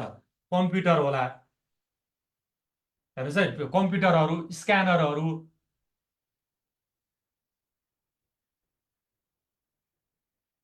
हार्ड डिस्कहरूको व्यवस्था, यी विद्युतीय यन्त्र उपकरणहरू आवश्यक पर्छ। यो पूर्वाधार हो, आवश्यक पूर्वाधारहरू सूची बनाउनु पर्ने छ। त्यसैले यहाँ लिस्ट बनाउनु पर्यो। त्यसै गरी अर्को सफ्टवेयरहरू छ, हेर्नुहोस् है, विभिन्न खालका सफ्टवेयरहरू। यो त मैले अघि सफ्टवेयरको कुरा गरेँ, हार्डवेयरका कुराहरू छन्, यो पूर्वाधारहरू हो। यी विद्युतीय अभिलेख व्यवस्थापन गर्नका लागि विभिन्न किसिमका सफ्टवेयरहरू आवश्यक पर्छ। जस्तै कोर ब्याङ्किङ सिस्टमका सफ्टवेयरहरू छन्, ह्युमन रिसोर्स इन्फर्मेसन सिस्टमका सफ्टवेयरहरू छन्, अनि एसेट म्यानेजमेन्टका सफ्टवेयरहरू छन्, कस्टमरसँग रिलेटेड सफ्टवेयरहरू छन्, विभिन्न किसिमका सफ्टवेयरहरू। अर्थात् यी सफ्टवेयरहरू बिना अभिलेखलाई व्यवस्थित गर्न सकिँदैन।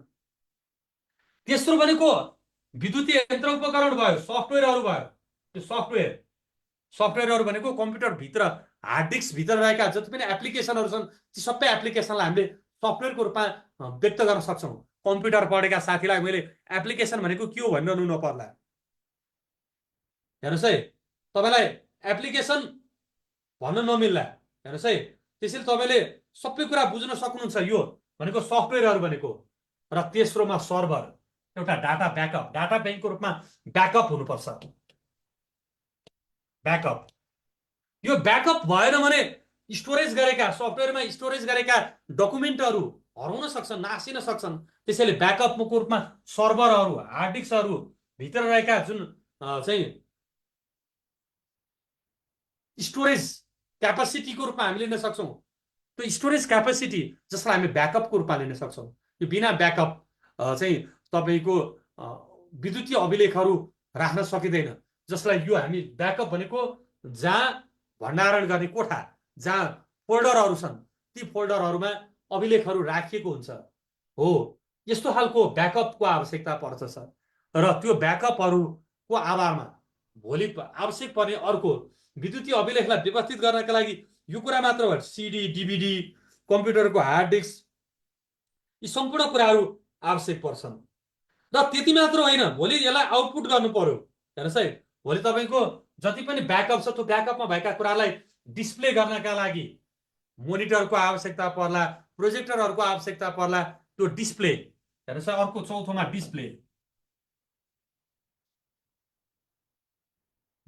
अर्थात् जहाँबाट निकालिन्छ डिस्प्ले गर्ने, अर्थात् आउटपुटको रूपमा कम्प्युटरको मोनिटरिङ, अनि के अरे ल्यापटपको चाहिँ त्यो चाहिँ मोनिटर होला, त्यसपछि आएर तपाईँको प्रोजेक्टरहरू होलान्, अथवा कहीँबाट पनि त्यसलाई डिस्प्ले, त्यो डाटाहरूलाई प्रयोग गर्नको लागि एउटा डिस्प्लेको आवश्यकता पर्दछ, बोर्डको आवश्यकता पर्दछ।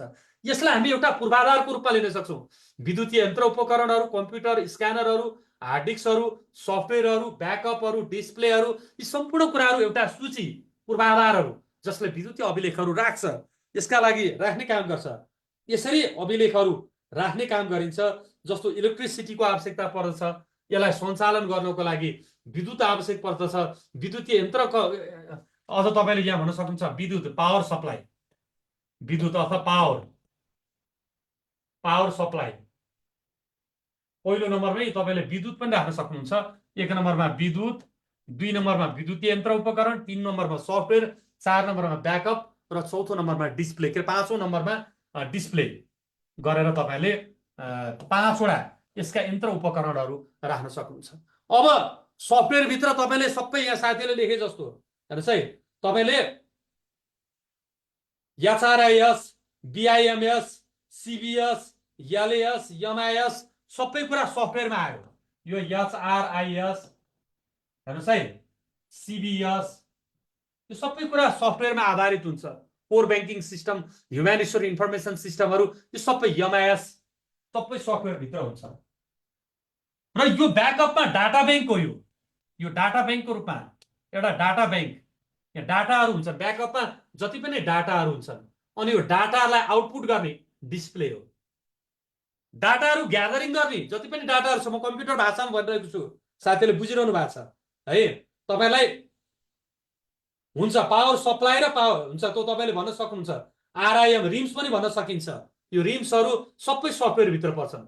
त्यसैले पहिलोमा विद्युत अथवा पावर सप्लाई, दुईमा चाहिँ तपाईँको इलेक्ट्रोनिक्स इन्स्ट्रुमेन्टहरू, विद्युतीय यन्त्रको इन्स्ट्रुमेन्टहरू, भित्र कम्प्युटरहरू भए, स्क्यानरहरू भए, जति पनि पूर्वाधार, तेस्रोमा सफ्टवेयरहरू भयो, चौथोमा ब्याकअप अथवा डाटा ब्याङ्क, र पाँचौँमा डिस्प्ले। यसरी पाँचवटा पोइन्टहरूलाई तपाईँले लिस्ट बनाउनुहोस्, सूची बनाउनु भयो भने यो भयो भने पुग्छ।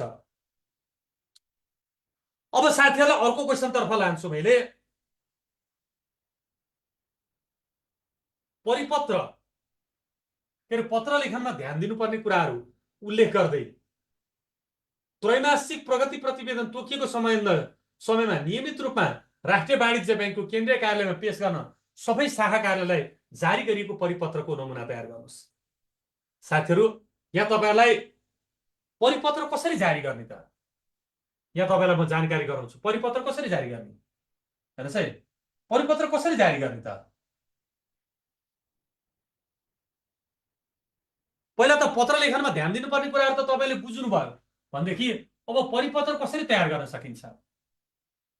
परिपत्र कसरी तयार गर्ने तपाईँलाई थाहा छ। परिपत्र भनेको माथिल्लो निकायले तल्लो निकायलाई दिएको एउटा निर्देशन परिपत्र हो।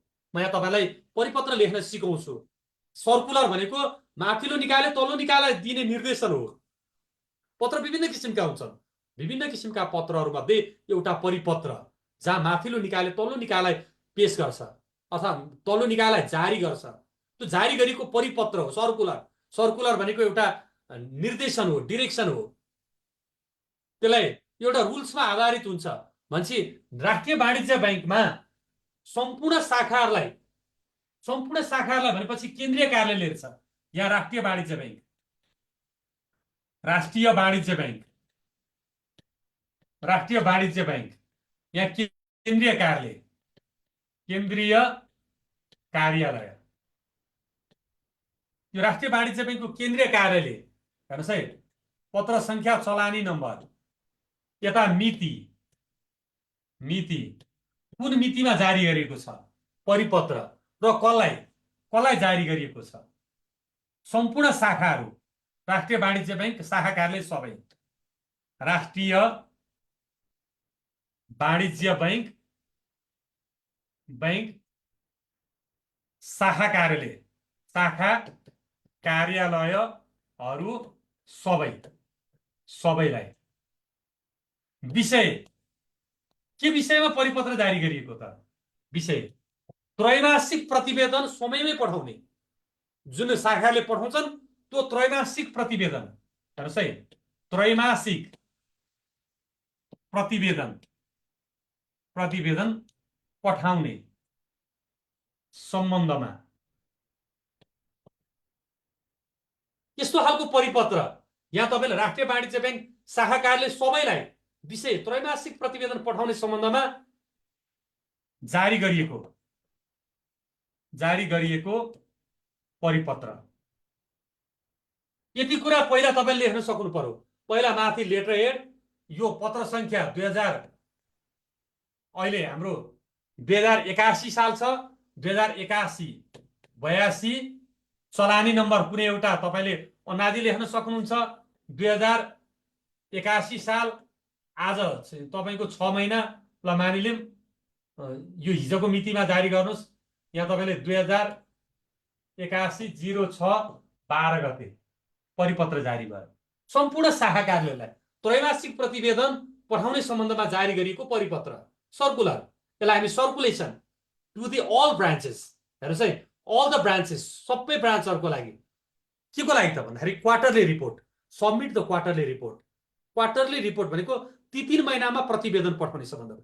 अब यहाँ तपाईँहरूले यहाँ लेख्न सक्नुहुन्छ महाशय, यहाँ यसरी सुन्नुपर्छ। प्रस्तुत विषयमा, अर्थात् यो विषय भनेको के हो त, प्रस्तुत विषय त्रैमासिक प्रतिवेदन।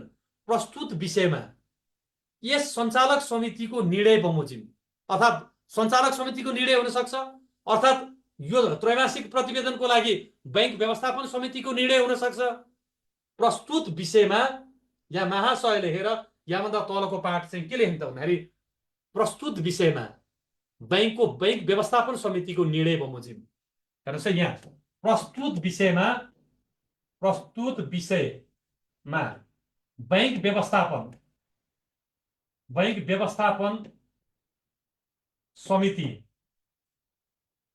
व्यवस्थापन समितिको निर्णय बमोजिम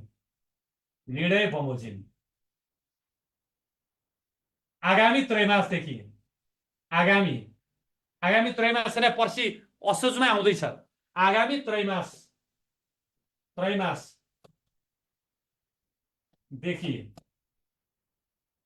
सबै शाखा कार्यालयहरूले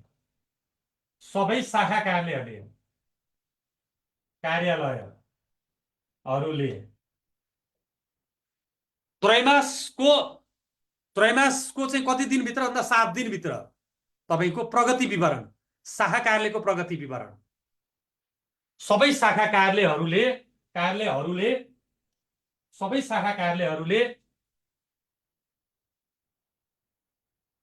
पहिलो हप्ताभित्र भने त्रैमास कटेको पहिलो हप्ताभित्र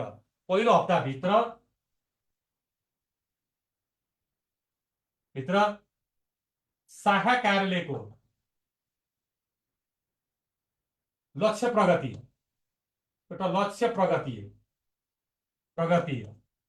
विवरण अनिवार्य शाखा कार्यालयहरूले लक्ष्य प्रगति विवरण अनिवार्य रूपमा पठाउनका लागि यो परिपत्र जारी गरिएको छ। अब योभन्दा के रहेछ त पहिला पठाउँदा रहन्छन्, पहिला माग्दो रहन्छ। अब के भयो त भन्दाखेरि ती 3 महिनामा बैंकले जाँच गर्न थाल्यो हामी कहाँ पुगेका छौँ, लक्ष्य प्रगति के भयो। पहिला 1 वर्षमा गर्थ्यो अथवा 6 महिनामा गर्थ्यो होला।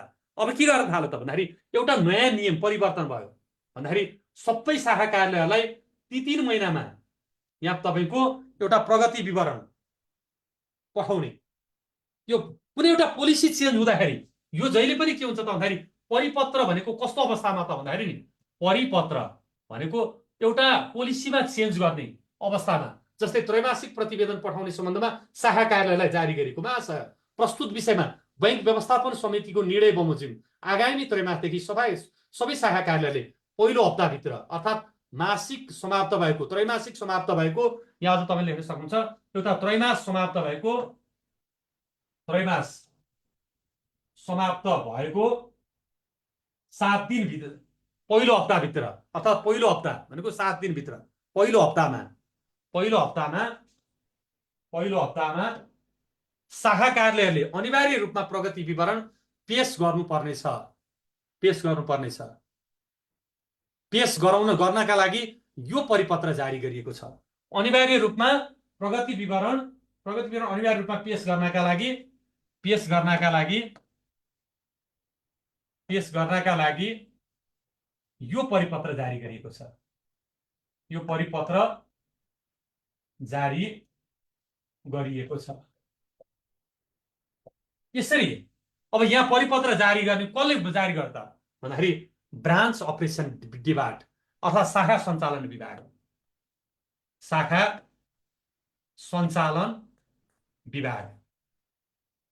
कसले सञ्चालन गर्छ यो परिपत्र जारी गर्छ त भन्दाखेरि एउटा शाखा जति पनि शाखाहरू सञ्चालन गरिन्छ त्यो शाखा सञ्चालन गर्ने विभागले कसको निर्णय प्रकाशित गर्छ त भन्दाखेरि बैंक व्यवस्थापन समितिले गरेको निर्णय छ नि त्यो निर्णयलाई प्रकाशित गर्यो। यसलाई चाहिँ भनेको छ परिपत्रको रूपमा हामी यसलाई लिन सक्छौँ। त्यसरी पत्र र परिपत्र बीच फरक छ। पत्र प्रेषक र प्रापक बीच हुन्छ, पत्र दुईटा पक्ष बीच हुन्छ। पत्रमा के हुन्छ त भन्दाखेरि पाउने पत्राचार अर्थात् आउने जाने हुन्छ भनेदेखि यो परिपत्र भनेको निर्देशनात्मक माथिल्लो निकायले तल्लो निकायलाई, जस्तै यो केन्द्रीय कार्यालयले शाखाहरूलाई जहिले पनि माथिल्लो निकायले तल्लो निकायलाई कुनै नीति नियममा परिवर्तन भयो भने त्यस्तो अवस्थामा जारी गर्छ। ब्याज दर परिवर्तन गरेको क्रममा पनि परिपत्रहरू जारी हुन्छ।